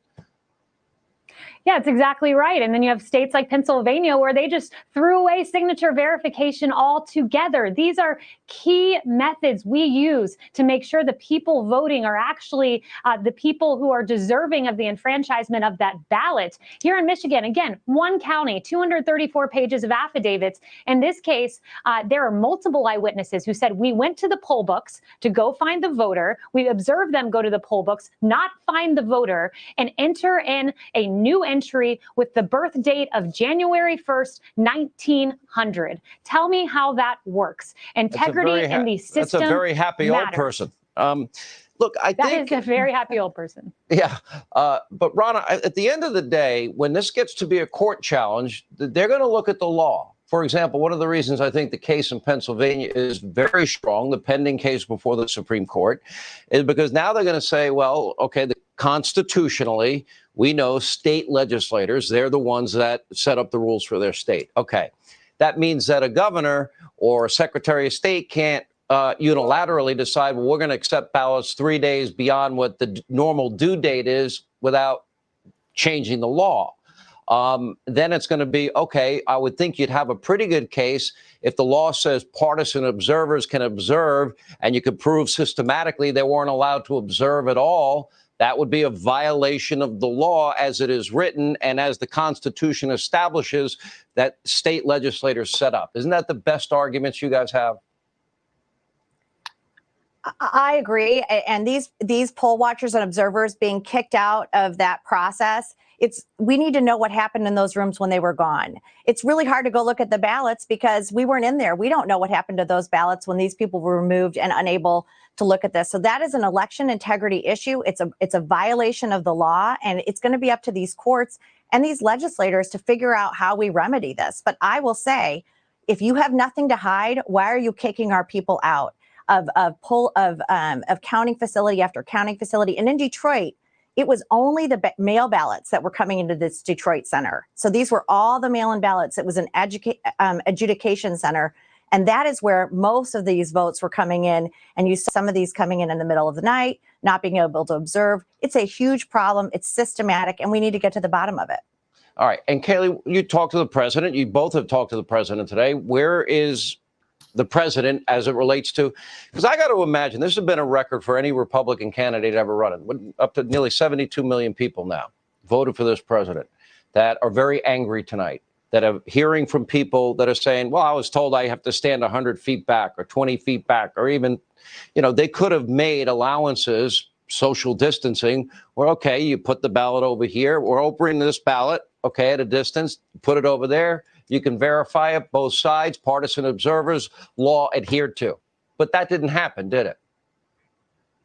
No, it didn't happen. And the president wants justice for the 70 million plus forgotten men and women in this country who showed up to vote for him, who deserve to have their allegations heard by a court of law. To Rana's point, you had 687,000 ballots without poll watchers who were able to observe. They were a football field away from observing. To your point, Sean, our Constitution is crystal clear that legislatures determine the time, manner, and place of an election. And then you have a hack Secretary of State and Secretary of State Bookvar in Pennsylvania who has tweeted horrible things about this president, misrepresenting what she would do to ballots to the Supreme Court, only to then be rebuked by Justice Alito. The Constitution matters. These men and women matter. Their voices will be heard.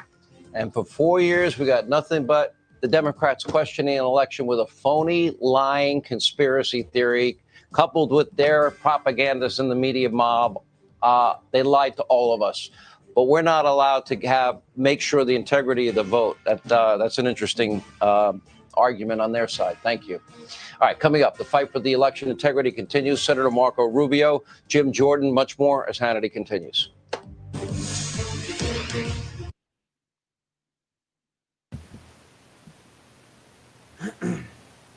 I would have liked to have heard something more at this point. I think they're still giving a lot of anecdotes. However, they are giving what their numbers are, so that there was a little bit more precision in what they're talking about.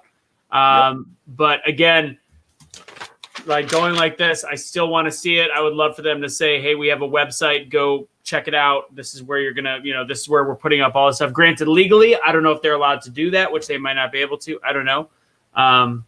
But Rachel, what did you think of that first bit? You know what? I feel similarly to how I did before, which is that I trust a court to adjudicate these things more than I trust myself as an independent observer who hasn't been at these polls, who hasn't seen these things with my own eyes. And I trust, a court more than the word of some random people whose affidavits they got. So if those affidavits are true, I'll believe it if the court thinks they're true. I do believe, at least to some extent, there are institutions in this country that I don't necessarily think are the most credible, but the courts, I think, are a pretty credible institution. So I'm really just going to wait and see what they say. I'm not going to make a huge statement at this point. I will say, I think that there's this tension between, full transparency and confidentiality that's really difficult with elections, because on one hand, you want to have a really transparent process. On the other hand, people's votes are their own votes, and you want to make sure that they're confidential. And so when you have these observers coming in who aren't like the authorized normal observers and who are just, random lay people coming in to make sure that the election is correct, I can understand why they would enforce a specific distance that they have to be away, or they would shut down the windows because they're concerned about somebody, looking in to see what a particular ballot says, to see if they can show somebody's results. If they zoomed in a lot on their phone, they could probably get a decent picture of one of the ballots if they're close enough. So I think that there is a tension there that needs to be figured out. But like I said, I believe in our institutions when it comes to our courts, and I'm just going to wait to see what the result is. Now, these are the statements that are starting to, they bother me a little bit. Wait, not that one. People now, they're saying you're not admitting that the election is rigged. That's not, we're not the judge, jury, and executioner of what's going on. We are allowed to observe and comment.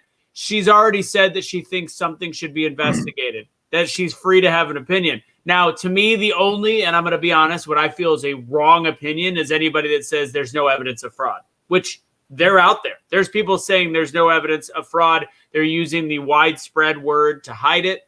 But we are allowed to. I mean, I'm similar in thought. Like, I think for me as a Trump voter and supporter, I think it's hopeful that there is enough out there. But there is no way right now to say beyond a shadow of a doubt there is enough fraud to make Trump president. There is enough fraud out there to make us question our system, though. And again, that's the issue that I have.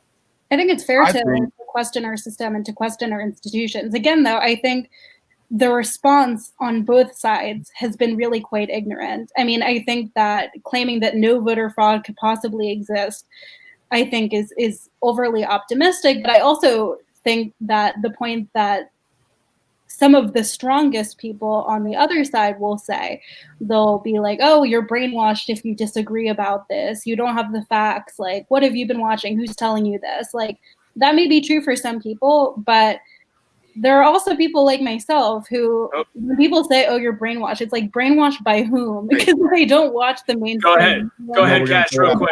It's about to be. Go ahead, Cash. Okay, I just wanted to say that, Kayleigh McEnany, I want to marry you. Tommy Lauren, if you're watching, good talk. Okay. It's about to start back up. Tonight, Republicans are united, also calling and strengthening their calls to preserve integrity in the election process, ensure that every legal vote is counted, because it's our basis of our great republic. We, you, the American people, deserve a full, fair audit of the election, especially as close as it is. Don't we all need confidence in our system to respect the more than almost 72 million people who voted for the president? That means we need to have real accountability, real investigations, and real evidence of voting irregularities, ballot abnormalities. And quite frankly, if we don't address mail-in voting without ID requirements, Republicans likely will never win again. And it's time for Republican state legislators to step up. That's their constitutional role. Here to explain, Florida Senator Marco Rubio. You know, I watched your state, and we saw your state had a mess in 2000 and kind of had a mess in 2016. You got a new governor fixed the system, and we watched Florida flawlessly with a lot of mail-in ballots, double, triple the population of some states we're talking about, 2 time zones. Basically, we could have called the race with complete confidence at 9 p.m. on election night. Here we are a week later, still counting ballots in a lot of these states. Your thoughts?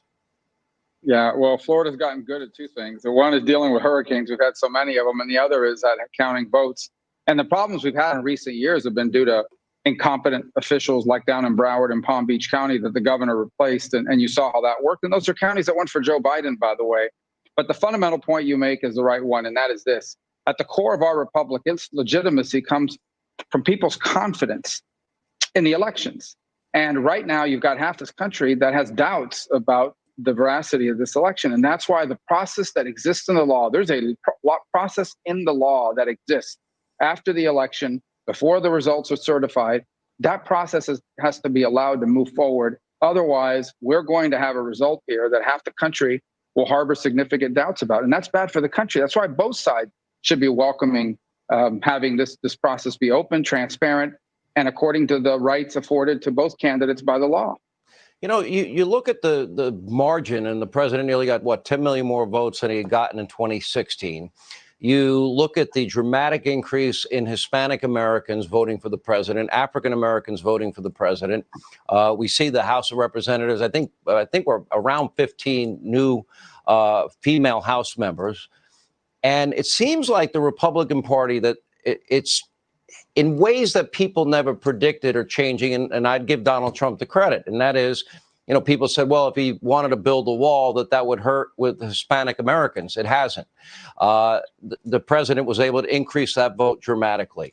And I think a lot of it has to do with the fact that by controlling borders, having, a legal system that allows Americans less competition for jobs, and means that wages rise, which set record low unemployment for every demographic group in the country. Is this like the coastal elite Democratic Party versus a new Republican Party of working men and women? Well, I think the future of the Republican Party is a multi-ethnic, multiracial working class party. And what I mean by working class party are normal, hardworking, everyday people that don't want to live in a city where there's no police department, where people rampage through the streets every time they're upset about something, where their kids are afraid that they're going to fail a college course because unless they agree with their crazy professor, where they're afraid to speak out on what they believe on some issue because they might get fired from their job, where they're going to be called a racist because they wear a MAGA hat or have a sticker on their car. And people recoil at all this and more. And I think one of the things that we also forget is these are people that work hard and they don't want their small businesses shut down. They take the pandemic seriously, but they have to make a living. And they're tired of seeing their jobs sent to another country and everyone telling them in both parties, well, that's just the way it works. Well, it's not working for them. And they don't like crazy people. And a lot of the elements that control the Democratic Party today are crazy. I'm not saying every Democrat is crazy, but I'm telling you that people who are crazy and have crazy ideas have an extraordinary amount of power and influence in that party. Well, I can tell you this, Well, I hear it's a good point. I don't know if Joe Biden, I wouldn't say Joe Biden's crazy, but I will tell you that in his administration, if there is one, it is going to have people on that cabinet that are out of their minds. The defund the police people, the Green New Deal people, the people that want to, do all kinds of things that undermine the vitality of this country's economy. The people that don't believe there should be any immigration laws. You talked about immigration. That issue is important in Hispanic communities, but it is offensive to presume that just because you're an immigrant and you live in an immigrant community that you think we shouldn't have immigration laws. And I think that's the arrogance that comes from the far left that people rejected and voted for Donald Trump because of. All right, Senator Rubio, thank you. Appreciate you being with us. When we come back, Republicans have been warning about the dangers of mass mail-in voting for many, many months. We've got the tape, and Congressman Jim Jordan, Matt Gaetz, Doug Collins are all here to explain as we continue. Well, that was a fluffy segment. It was. Yeah, that was a little fluffy. So I'm going to actually say something that's not very fluffy. I want to read, let's see, am I going to be able to find it real fast? Yeah. Hey, before you read it, did you know that yesterday or during the election, and up until the present day, Hannity and Tucker, usually they're like number in the top 10, between 1 and 10, right? Did you know that they ranked 16 and 17 on news networks that were watched? That's how much Fox pissed people off with their BS. Yeah. But yeah, go ahead. So I want to read the beginning of this article, and I want you to then guess what the baiting media actually did. This is a Huffington Post article. I feel like Rachel probably already read this or saw this, but all right.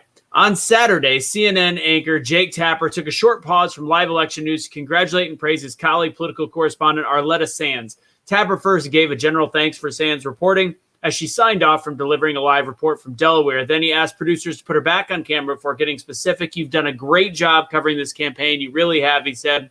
You worked really hard. You've been on the road for 2 years, so congratulations on all the hard work. You've really done a wonderful job covering the Biden campaign for CNN. It was succinct but thoughtful. Way to give credit beyond a throwaway. Thank you for doing your job. A bunch of tweets came in about how this made them tear up and how great this was. I'm not going to read the rest of the article because that'll give it away. I want you to guess what the headline was on this article, Cash.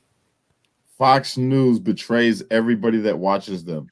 Okay, it's a CNN guy, but okay, no, it's Jake Tapper, Jake asshole Tapper. Sorry, did I say that out loud? Don't really watch a lot of CNN at all. But all right. Remember, this is a Huffington Post, and this is Jake Tapper, newsman, just thanking a woman for doing her job really well and cool. What do you think the article is? I don't know. Rachel, you got an idea? It's got to be either like heartwarming conversation or Jake Tapper sexually harasses innocent woman. No, it's actually option C, which to me is even more mind-boggling. It is every white man in corporate America should watch what Jake Tapper just did. Why? Is that person black? No, I think she's Latina. I think she's Hispanic. But why is that the headline for which, and then it goes at the very bottom talking about like, this is breaking the norm. This is very important to be an ally for that was and you know what? Is it article worthy? Yeah. Cause Jake Tapper is typically an asshole. He's super condescending. People say he's not great to work with. So this was actually quite nice, but for that to be every white man in corporate America should just watch what Jake Tapper just did is the headline of the article from HuffPost. That shows you the state of our media. I don't know what they mean by that too, because I would say in some sectors, like corporate culture can be individualistic, and I think it's nice when people give credit where credit is due to people on their team. But was that woman like on his team, or was she like a campaign staffer that he worked with? She was a correspondent for 2 years. She did her job. She did it well. Okay. She stayed on. It's hard. It's a lot of hours. Give her credit. Yeah, Why I mean, is there? Why is it gotta say every white man to pay attention? It doesn't make sense. Like literally, it's like every white man should take notice. This is how you handle a situation. It's like this is the epitome of why our country is divided, and the people that can't see that drive me crazy. What are you trying to say? Hey, don't crack them with the whip. Be like this white guy. Every white guy is racist. Maybe there's a compelling argument in the Huffington Post article, though it's Huffington Post, so I doubt it. But I don't know why they had to include the race. Like it's a kind thing to thank the contributors on your team. You should be kind. It's not like every asshole man pay attention to what Jack just said. That's what it should have said. Jake. But yeah. Anywhere, Fox News Audio on Sirius XM. America is listening. Congressman Jim Jordan of the House Republicans warning about the dangers of mass mail-in ballots being sent to here, there, everywhere, warning about how it would inject more division, chaos, and opportunity for fraud in our elections. Jim Jordan back in August. Take a look. We know what this is about. We all know what this is about. This is about these guys wanting chaos and confusion because I think they know this. I think they know on election night, President Trump's going to win. They know on election day, the vote count on election day, President Trump's going to win. And they want to keep counting 6 weeks, 4 weeks, Iowa caucus, whenever. I don't know when they decided that one. I still don't know if they've declared a winner. I don't know if it was Bernie or Biden or whoever was running then. That's what they want. Wow. September 23rd, House Republicans, they issued a warning about this very issue in a report. Quote, how Democrats are attempting to sow uncertainty, inaccuracy, and delay in the 2020 election. Look at their findings. Quote, Democrats are seeking to change state election laws and procedures at the last minute to advantage themselves in the 2020 election cycle. These late changes will only increase the likelihood for potential election-related crime and errors and put at risk the integrity of our nation's electoral process. Here with reaction to explain more, Congressman Doug Collins and Matt Gaetz, and we expect Congressman Jordan to join us in a little bit. Congressman Collins, I see in your state of Georgia, and by the way, we have really two important Senate seats up in January 5th that will tip the balance of power potentially in the Senate, which could be Chuck Schumer's dream. But in your state, my understanding is that the Georgia Democratic Party, the Democratic Senatorial Campaign Committee and House Committee all put in place a legal challenge that resulted in two standards in terms of signature verification. Is that true? Yeah, this was a consent decree that was issued long before even the others started doing this. That really tore down the veil on these guaranteeing of a signature verification on absentee ballots. They've been at this for a while. They've been wanting to chip away at what's happening, and unfortunately, we last March agreed to it. Secretary of State agreed to a consent decree, which started to lay this in line. And then earlier this year, actually, the Secretary of State agreed to send an application for a ballot to every registered voter, whether they wanted one or not. We've seen this go on. This is becoming a problem, and even some Republicans have given into it. That's why I'm down here leading the president's fight for a manual hand recount here in Georgia so that we can actually challenge these ballots, look at them, and make sure that everything is fair down here. Everything has to be legal and for people to have confidence. Why would they agree in Georgia? And I know there's some conflict down there. Why would they actually agree to the idea that you have one verification standard on election day with one computer system, and then another one for those people that request a mail-in ballot and then sign the mail-in ballot when you don't really know who it is because nobody's been verified? Yeah, that's the frustration for us. I've been wondering the same thing, and yet it just seems to be that the Democrats yelled louder and threatened lawsuits, and unfortunately, there was some discussions in the Secretary of State's office that they decided that it was better to enter into a consent decree with it. So again, we got to fight. This president deserves that. That's what we're doing for down here. That's why we're fighting to make sure that every legal vote is counted, and we'll see what happens then. But we're not going to just send over and lay it over just simply because the Democrats who now want to flood Georgia. I think your governor who could change the law by calling a special session, is basically given up down there. Kemp doesn't seem too interested in it as usual. Jim Jordan, you were right in that report, September 23rd. How did you know that this would all happen exactly as you predicted? You could just see what Democrats were planning on doing, Sean. And right now you got, I mean, think about this, Sean. If you said before the election, we're going to keep the Senate, Republicans are going to gain 10, 12 seats in the House, President Trump's going to get 9 million more votes than he got 4 years ago, but he's not going to win. That's why 72 million Americans instinctively know something's not right here. And if you just look at the state of Pennsylvania, where where unequal treatment of the voters in that state, some counties allowed voters to cure their ballots, some didn't. Some counties allowed pre-canvassing of ballots, some didn't. Some counties allowed a satellite voting offices, some counties did it. And you can imagine which counties allowed those things to happen. So this is just like Doug said. We gotta get to the bottom of this. All the complaints that Ronna and Kayleigh mentioned, all the affidavits signed. What are the Democrats trying to hide? Let's get to the bottom of this. Let's count every legal vote. Let's figure out exactly what happened for the integrity of the American election system. I watch your state of Ohio, and Matt, I watch your state of Florida. That you guys have had your problems, as I said to Senator Rubio. It was like there's no questioning the integrity. People of Florida have confidence in the outcome. People of Ohio have confidence in the outcome. Why is it this happens only in a few states? Well, in Washington, it is even worse than you're reporting. My sources are telling me that part of the Biden transition plan would be making permanent these coronavirus changes to the voting process so that in every future election, there is this indiscriminate mass mailing of ballots that then is more difficult to verify after the fact. Now, in the state of Florida, the key change we made is that the mail-in ballots get counted in advance. So there's not an opportunity to have an unknown universe of ballots to allow a Democrat to catch up with some 4 a.m. dump of ballots into the back of the room in the middle of the night.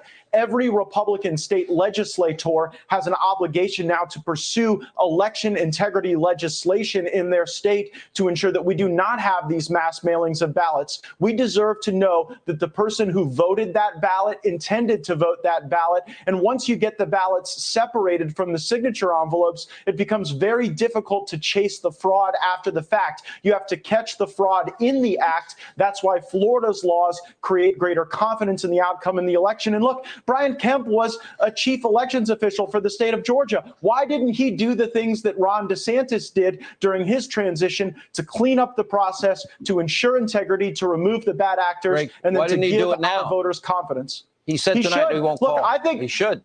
I think that for Brian Kemp, it was more important that Kelly Loeffler beat Doug Collins than that Donald Trump beat Joe Biden. He could have set that Collins-Loeffler primary earlier. We would have had a more united Republican Party if that were the case. Let me ask you this. But in a close election, that stuff really matters. It really matters, Sean. And he did not put us in the best position to win. Knowing all we know, real quick answers from all three of you. Jim Jordan, is there a chance we right this ship here?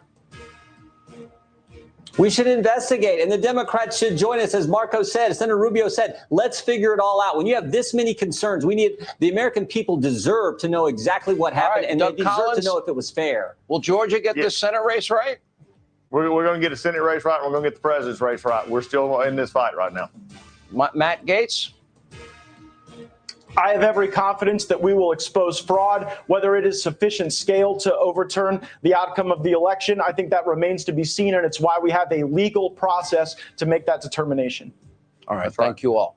When we come back, Biden may be calling for phony unity. They haven't had unity in 4 years.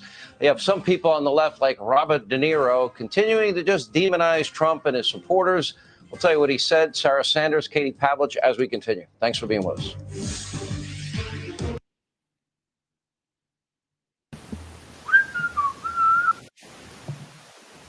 Just saying. Just saying.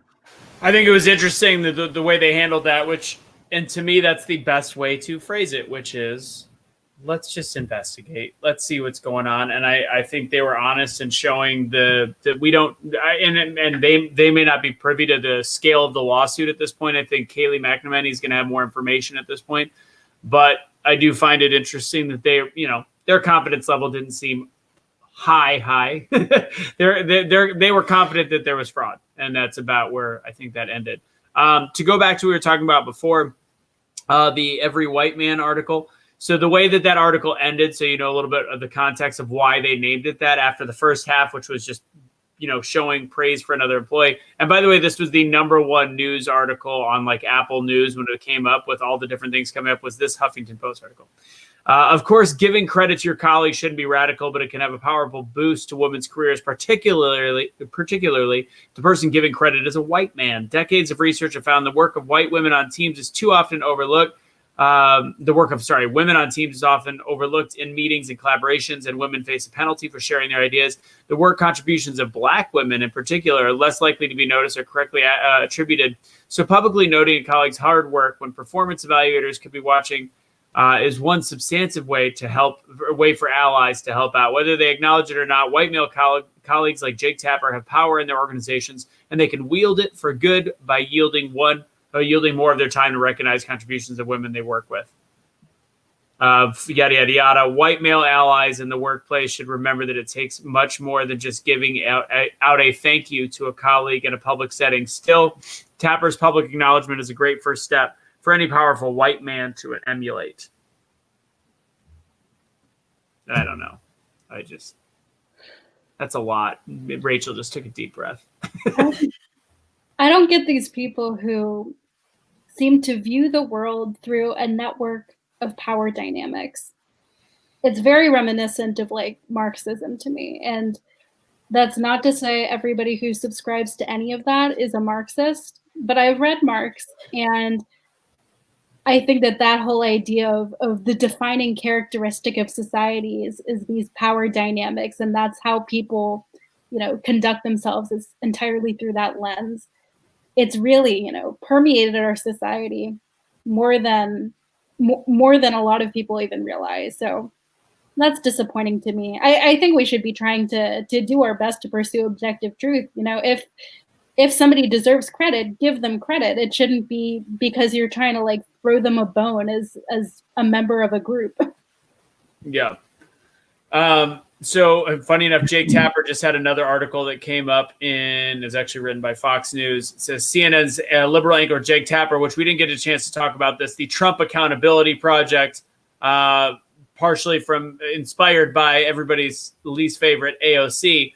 The Trump Accountability Project was something that's set up when AOC says that all Republicans, or Trump supporters, I should say, should be tracked and should be noted. And we're going to be watching how their social media is taken down over the next several years and essentially canceling anybody that was a Trump voter. So Jake Tapper actually is raising eyebrows on Tuesday by criticizing the Trump Accountability Project a day after he was ridiculed for suggesting that Trump supporters need to worry about how future employers might see your character defined during adversity as the president continues to challenge election results, which again, it's mind-boggling that this is the United States. We're literally bringing back McCarthyism to this country, of where we are saying, here's the deal. There is a lot of liberals right now that are allowed any job that they want, that were crying and ridiculously upset and saying, this is bullshit, not my president, I'll never follow him, back in 2016, and they have no problem getting a job, and we're being threatened, which to me, it bothers me a lot. I agree. My bad. I'm getting blown up right now all over. That's right. I'm trying to get the volume back up. Nonstop psychotic hatred towards the president. And of course, we, his supporters, just listen to the remarks far left actor Robert De Niro. Take a look. The same playbook as Mussolini, as Hitler, as dictators, wannabe dictators. They had what they're going to do for the people: make Germany great again, make Italy great again, make America great again. It's all appealing to the worst prejudices, the worst weaknesses of the public. Michelle Obama's comment yesterday. Now, this sort of hatred from De Niro and others, nothing new here. Quick refresher of the last 4 years of him. How dare he say the things he does? Of course I want to punch him in the face. Right. Yes. I have thought an awful lot about blowing up the White House. This idiot is the president. The guy is a fool. Come on. Our government today, with the prompting of our baby in chief, has in chief, I call him. When was the last time an actor assassinated a president? With Trump when he's in jail, and that I certainly am looking forward to. When he's in jail, if they give him a platform there, he'll never keep his mouth shut. Here was reaction. Former White House press secretary, Fox News contributor Sarah Sanders, Fox News contributor Katie Pavlich. You know, Katie, a little bit older, been through, when I started my radio career, Ronald Reagan was president. I'm aging myself here. Okay. So I've had election cycles where...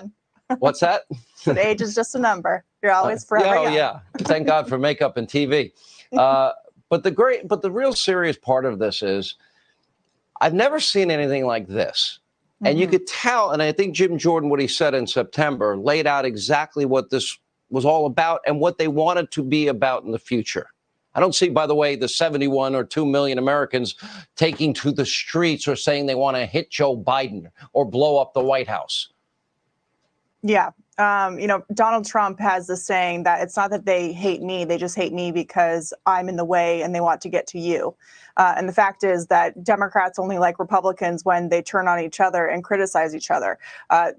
Democrats throughout President Trump's tenure have gone after a Supreme Court justice now, Brett Kavanaugh, accused him of gang rape. He's a father and a husband. They went after Amy Coney Barrett for adopting children from Haiti because she has a different skin color than they do. They tried to destroy the life of Nick Sandmann as a teenager for daring to wear a Make America Great Again hat on the National Mall in the nation's capital of Washington, D.C. And I think it's really interesting, Sean, when you look across the country in New York City and Washington, D.C., at how they're taking down all of the plywood now from the businesses and the hotels because there wasn't rioting as a result of what we saw last week. And the idea that we are just going to move on and not discuss in detail why all of those businesses had to board up because they thought that one side of the political aisle would have a violent reaction to the results while Joe Biden gets up and calls for unity at the same time while the people in his party are making lists of former Trump administration officials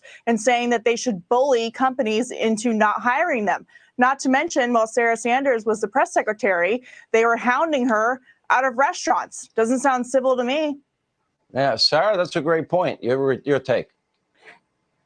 The idea that the left is calling for unity is beyond laughable. I missed, I guess, over the last 4 years, the calls for unity, like Katie said, when they were kicking my family and I out of a restaurant, when they were spitting on the windshield of my car while I was dropping my 3-year-old off at school, when they were attacking my appearance, my fitness to be a mother, encouraging people to kidnap my children.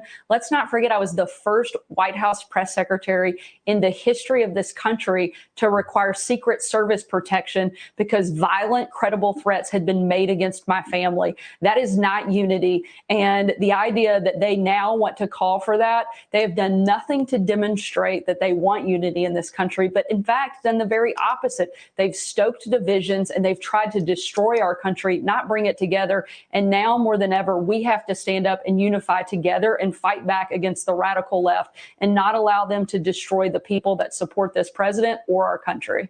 Oh, Republicans better get their voting laws straight in the legislatures they control, because if they don't, I kind of agree with some earlier commentary. We'll never win another election. And that is part of it. We're going to give millions of people mail-in ballots, whether they request them or not, and no verification, we're not able to authenticate these things. All right. Thank you, Sarah. Thank you, Katie Pavlich. We'll have more Hannity right after this.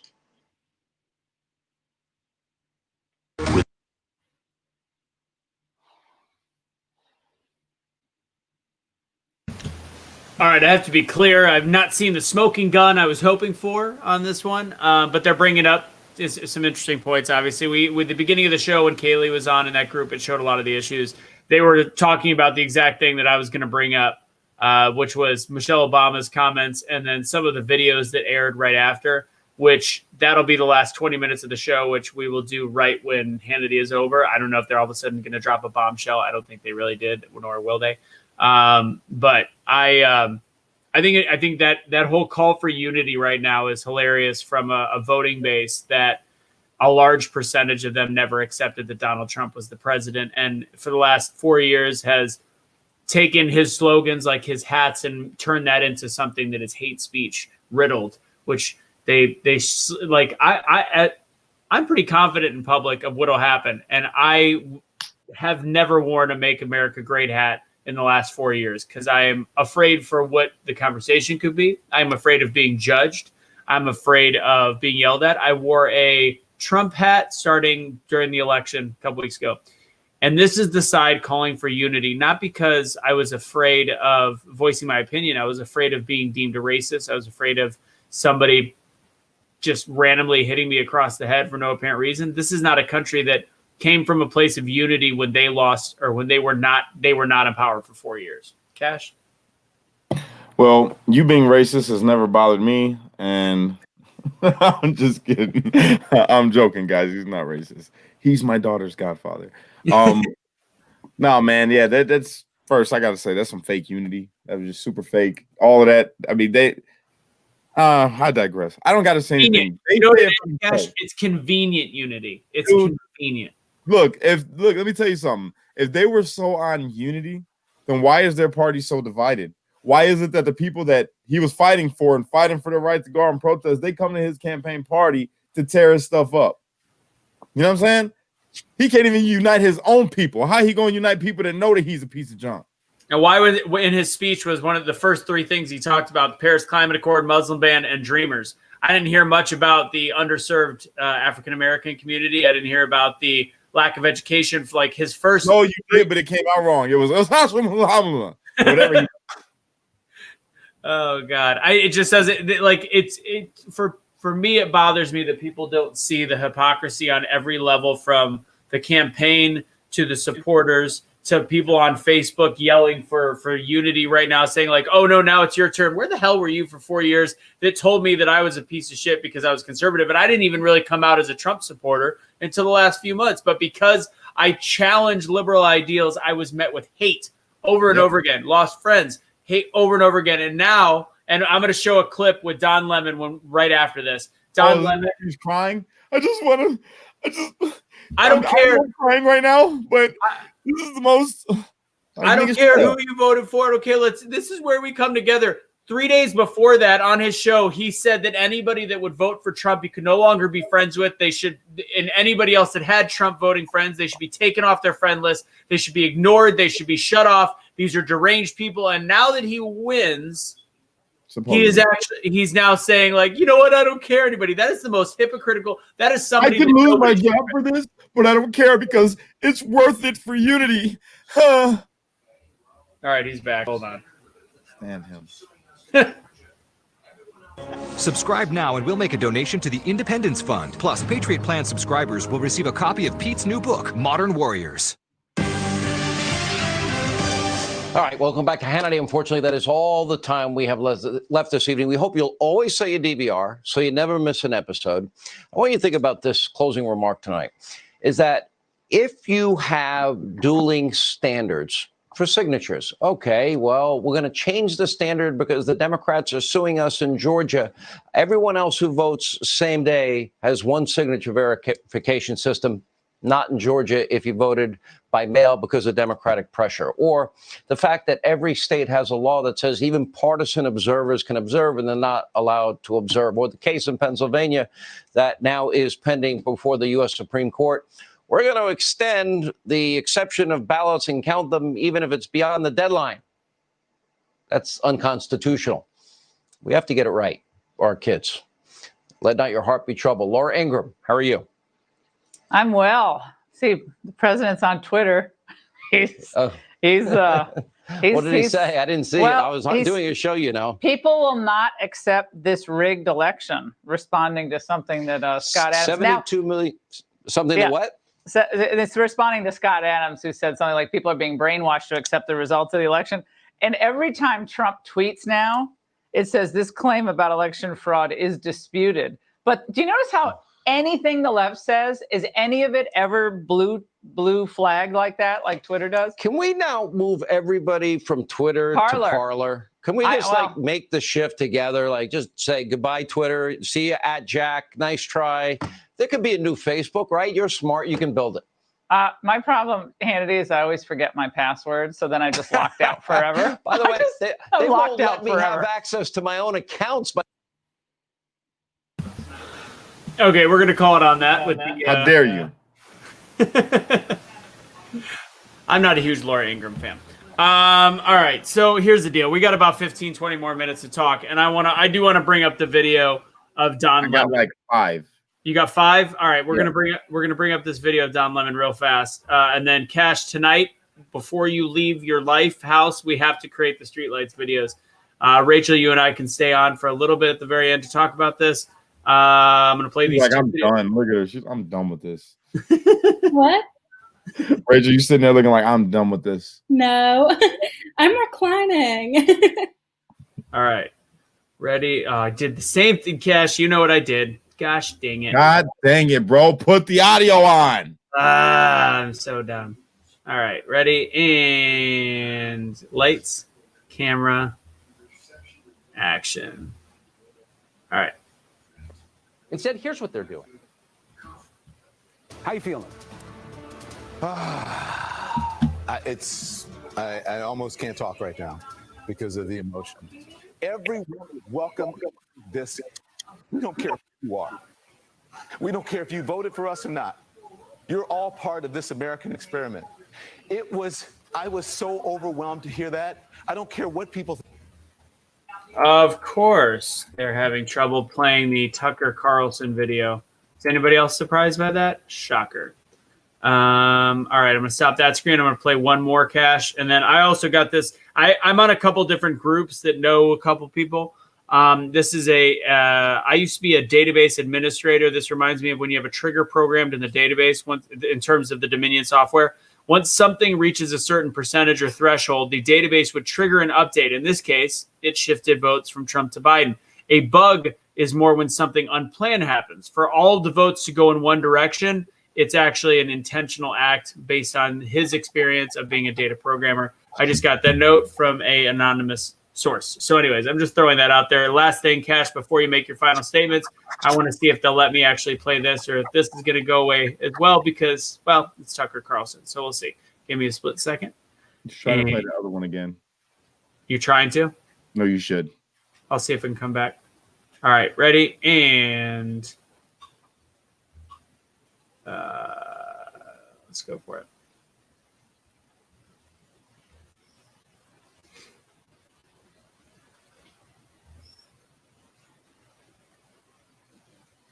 Did you forget the audio again? God dang it. Okay. Lord bless him. Bless his heart, Lord. Why am I must be getting tired. All right, here we go. Like it. Did I really do it again? I think did it again, bro. I get so quick. I try to be too quick. I'm too Lord bless his heart, Lord. All right, here we go. After Joe Biden claimed victory on Saturday, CNN released an ad commanding its viewers to accept Joe Biden as their lawful president and holy savior. If you don't let Joe Biden into your heart, there cannot be peace. Watch. Our trust has been broken in our leaders, in our institutions, even with some of our friends. And we are hurting. Now more than ever, we need each other to listen. You crock of shit. One another, to rebuild those bonds. It's over.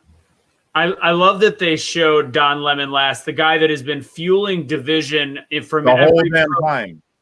Every program that he does. I'm gonna replay the other one more time. I found the other clip and I'm gonna do the audio correctly because I'm only stupid 37 times and not 38. Put my Parler link back up there, please, if you could. So yeah, I got it. Tracy. Oh wait, did I just see the exact same one? Why did it do that? I did the audio, unfortunately it's the wrong one. Give me a split second and then I'll go ahead and throw up your thing. Bum-ba-da-bum. All right. Here's our parlors if you guys want it. And give me 12 seconds. 1, 2, skip a few. 99, 100. Yeah, that's not how this works. Gave you 100. No, you didn't. All right, here we go. Please, God, let this be the right one with shared audio. There we go. I almost can't talk right now. No. Everyone is welcome under this tent. We don't care who you are.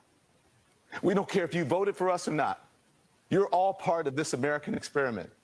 I was so overwhelmed to hear that. What people think, if they think I'm biased or not, if whatever, I don't care. And so I'm very emotional. So when you ask me how I'm feeling right now, I'm sorry. That's all I can tell you. This is how I feel right now. I am so happy to have this platform to be able to do this. I may not have it after this, but I really don't care. I am so happy. I hate him.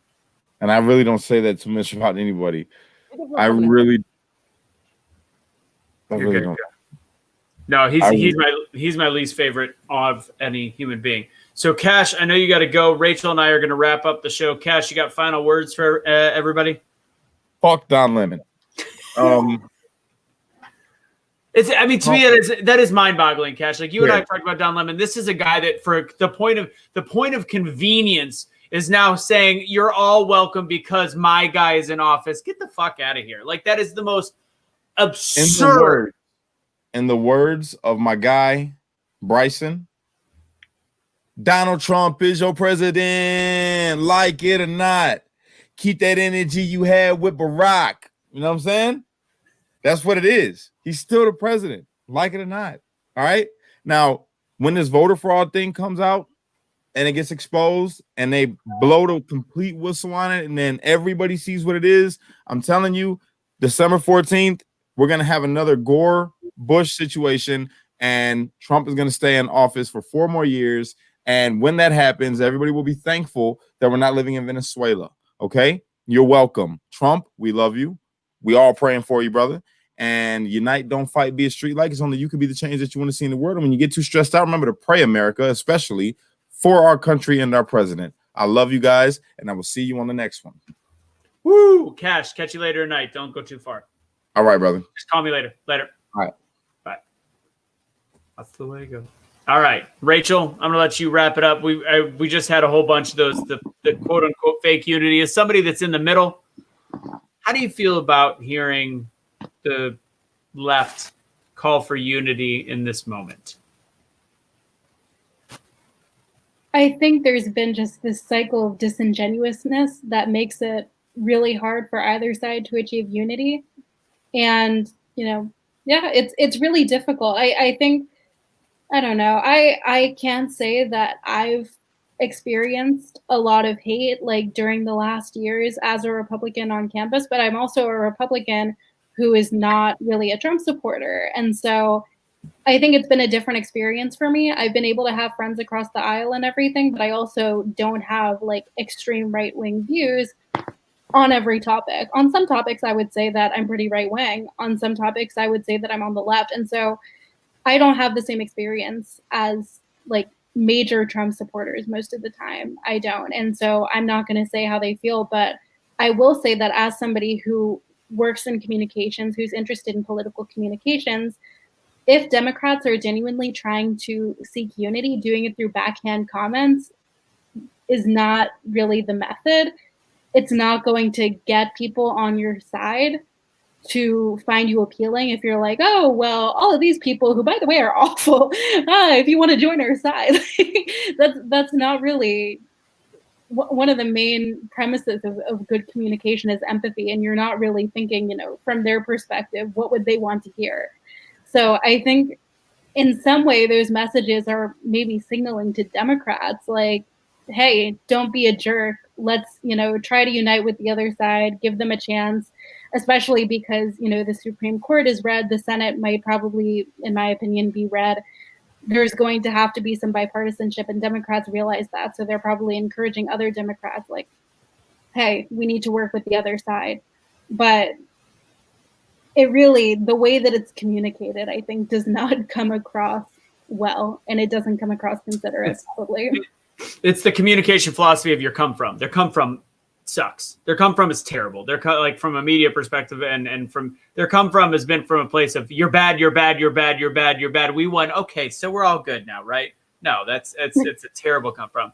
Last question I want to ask you. I know that you probably have seen that the Pfizer vaccine is showing 90% efficacy. I'm not a vaccine person. I'm not going to take it probably either way. However, it scares me that now Biden is the winner, which to me, I think this bodes across the board something very, very interesting. So Pfizer, if Trump is in office, I highly doubt that it would ever be a forced vaccination system. With Biden in office, I think it's possible that it will be an executive order, but I don't know if it'll ever make it through Senate. Hope to God that Senate stays red, at least to counterbalance that. But do you find it odd that Pfizer's findings come out the first true business day after Biden has won the presidency? This is the Operation Warp Speed that Trump was talking about, getting rid of regulations, allowing things to happen, and it's actually a successful showing vaccine. Do you find it odd, or do you think that it would have had an effect if that would have came out, they were moving to the next phase before the actual ballots were cast? So again, as with everything else, I really try to have like sort of a scientific process to this. And, I'm taking sort of a data analytics class. So we learn about random error and situations where people might draw a conclusion, might think it's not random, but it is. I think that there's a chance that there might have been I don't know who funds Pfizer, so I don't really I don't have a window into what they're doing or what their intentions are. So I don't know. I think historically, the assumption is that Republicans are more aligned with big pharma. So in a way, it would probably surprise a lot of people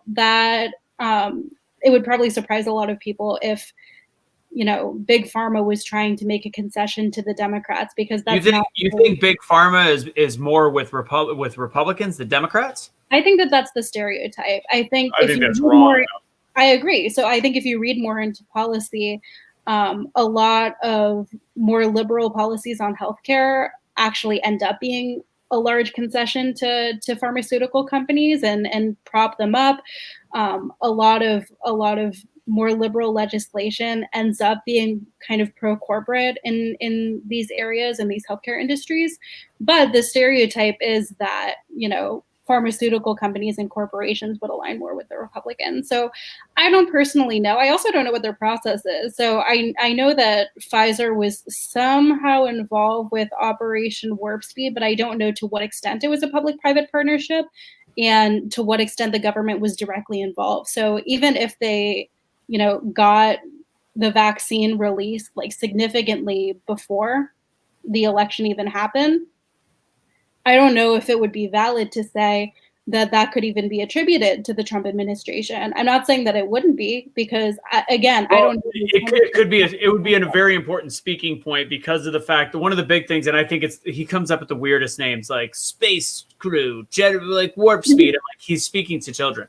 But it's funny. But in all reality, the reason why that vaccine was able to come out is because of the deregulation. Now, I like to think logically. First off, for Vincent saying, Rachel, where'd it go? Would love to see you unite the millennials. She's actually a Zennial. She's a Gen Z. But she could help the millennials. They can learn a thing or two from her. But here's the deal. Let's just think logically. If liberals or if the left is running, they are the ones that could potentially be on the side of big government forcing things. Mask mandates have already been talked about. So vaccine mandates could also be talked about. So if everybody in the country had to take a vaccine, that is a lot more money than there's a vaccine available if you want to take it. To me, I think Trump would never allow a forced vaccination system, whereas I do think Biden will push that agenda, or at least his cabinet, his team will push that agenda. So that may be true, but I would also say that in terms of profitability, I think that there is probably a higher likelihood under the Biden administration or under a Democratic administration that the vaccine would be distributed, publicly, that the distribution and the sale of the vaccine would be completely through a government contract.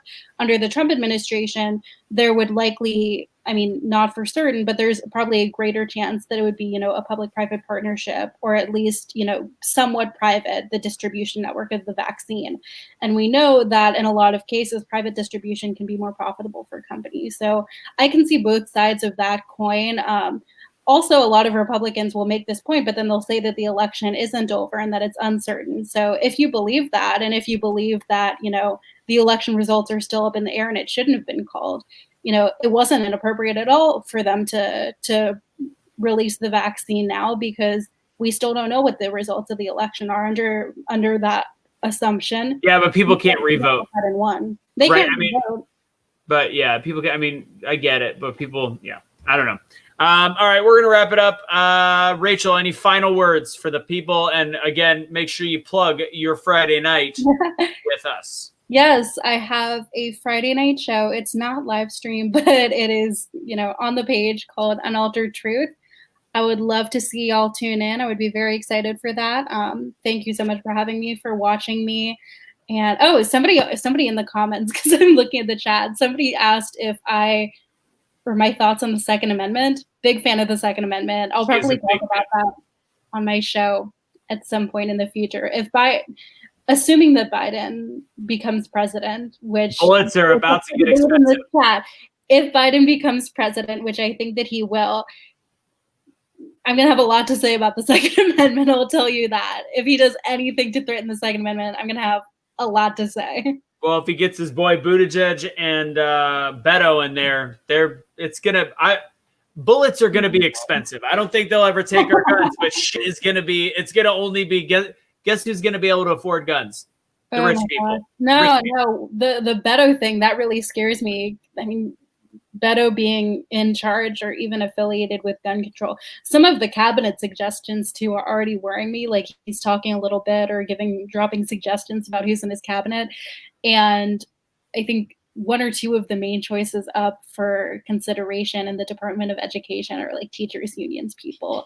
And I've had very bad experiences throughout my education with teachers unions and with tenure. They're the worst. And the public sector unions in general are often pretty harmful to our country. So yeah, not a fan of that. No, and honestly, if anybody hasn't seen the movie, I think it's called Waiting for Superman. Teachers are some of the best human beings on this planet. No questions asked, no doubt. But teachers unions are the worst because they prevent the ability to get rid of bad teachers, and that's unfortunate. Rachel, thank you so much for joining us. I'm going to go drop you down. I've taken a lot of your time, so just go ahead. Rachel, see you Friday night for Unaltered Truth. God, whoever thought of that name is brilliant. Rachel, we'll see you again soon. Thank you for coming on with us. Later. All right, guys, I'm going to wrap this up. Now, if anybody saw, Cash and I are talking a little bit about this. We are going to continue to have other shows, too, like Concert Vengers. Will be a show. Bobby Sausalito might be available on Thursday night. We might have another show that might just be a Concert Vengers group to talk about what the hell is going on. But if you want to actually hear a little bit of stuff that we're not going to actually be able to put on streaming and actually see what Cash is supposed to come on for his birthday tomorrow night, we're going to do a little vent sesh tomorrow. So if you are a Patreon for Be the Change at any level, that's including the $5 ones, we're going to do something tomorrow night to get you guys involved. This Patreon is the only way we currently fund ourselves as we are in the process of doing a capital raise. But join our Patreon. You'll get a Zoom link. I think it's either 7 or 8 o'clock tomorrow night Eastern. I got to double check. You'll see the email. We're going to be doing a Zoom. And Cash and I are going to be funny, and we're going to talk shit, and we're going to give our full actual opinion on what is going on in the country and the fact that it scares us. It'll be unfiltered. Some of it might not even be accurate, which is probably why we're not going to put it on here. But we are going to complain as humans, as Americans. We're going to use our free speech in a private setting on a Zoom chat for only our Patreon. So it's patreon.com/BeTheChangeUSA. It'll be Cash's birthday tomorrow night, too, so you can hang out with us in there. I got to make sure that he can join at that time. If he's on time, that'll be a Christmas miracle. That's just between you and I. All right. Thank you guys so much. The last thing I'm going to say, I'm not going to lie. It's hard to be positive right now as a conservative. I understand that. I'm going to encourage you to do the best that you can. Continue to do good deeds. I saw something on at Walmart, I believe, or Sam's Club is offering these blankets for $2.50. Brilliant idea. Buy 10 of them. It's about to get cold outside. When you see a homeless person on the side of the street, you just spent $2.50 to potentially change somebody's day, somebody's night. Lead with kindness, and ultimately everything else will sort itself out. And if things get ridiculous, trust me, we will band tightly together. But until then, whether the president is Joe Biden or the president is Donald Trump, we have to stay together as Americans, stay together as people, and turn the other cheek. In the case of them calling for unity, as frustrating as that might sound, being the fact that we've been maligned, beaten up in terms of social media, et cetera, for the last however long, if we can show strength aside from that, that reflects on our character. And if they end up leading to policies that destroy us as Americans, that reflects on their policy. But our character is always stronger if we create the positivity we wish to see in the world. Casey, I'm actually not that tired. I'm just leaning in. I don't know why I look tired. I've aged a lot in 2020. But thanks for saying I look tired, you ass hat. Thanks again, guys. Be the change you wish to see in the world. And remember to like, subscribe if you don't already to our page. Thank you guys for watching.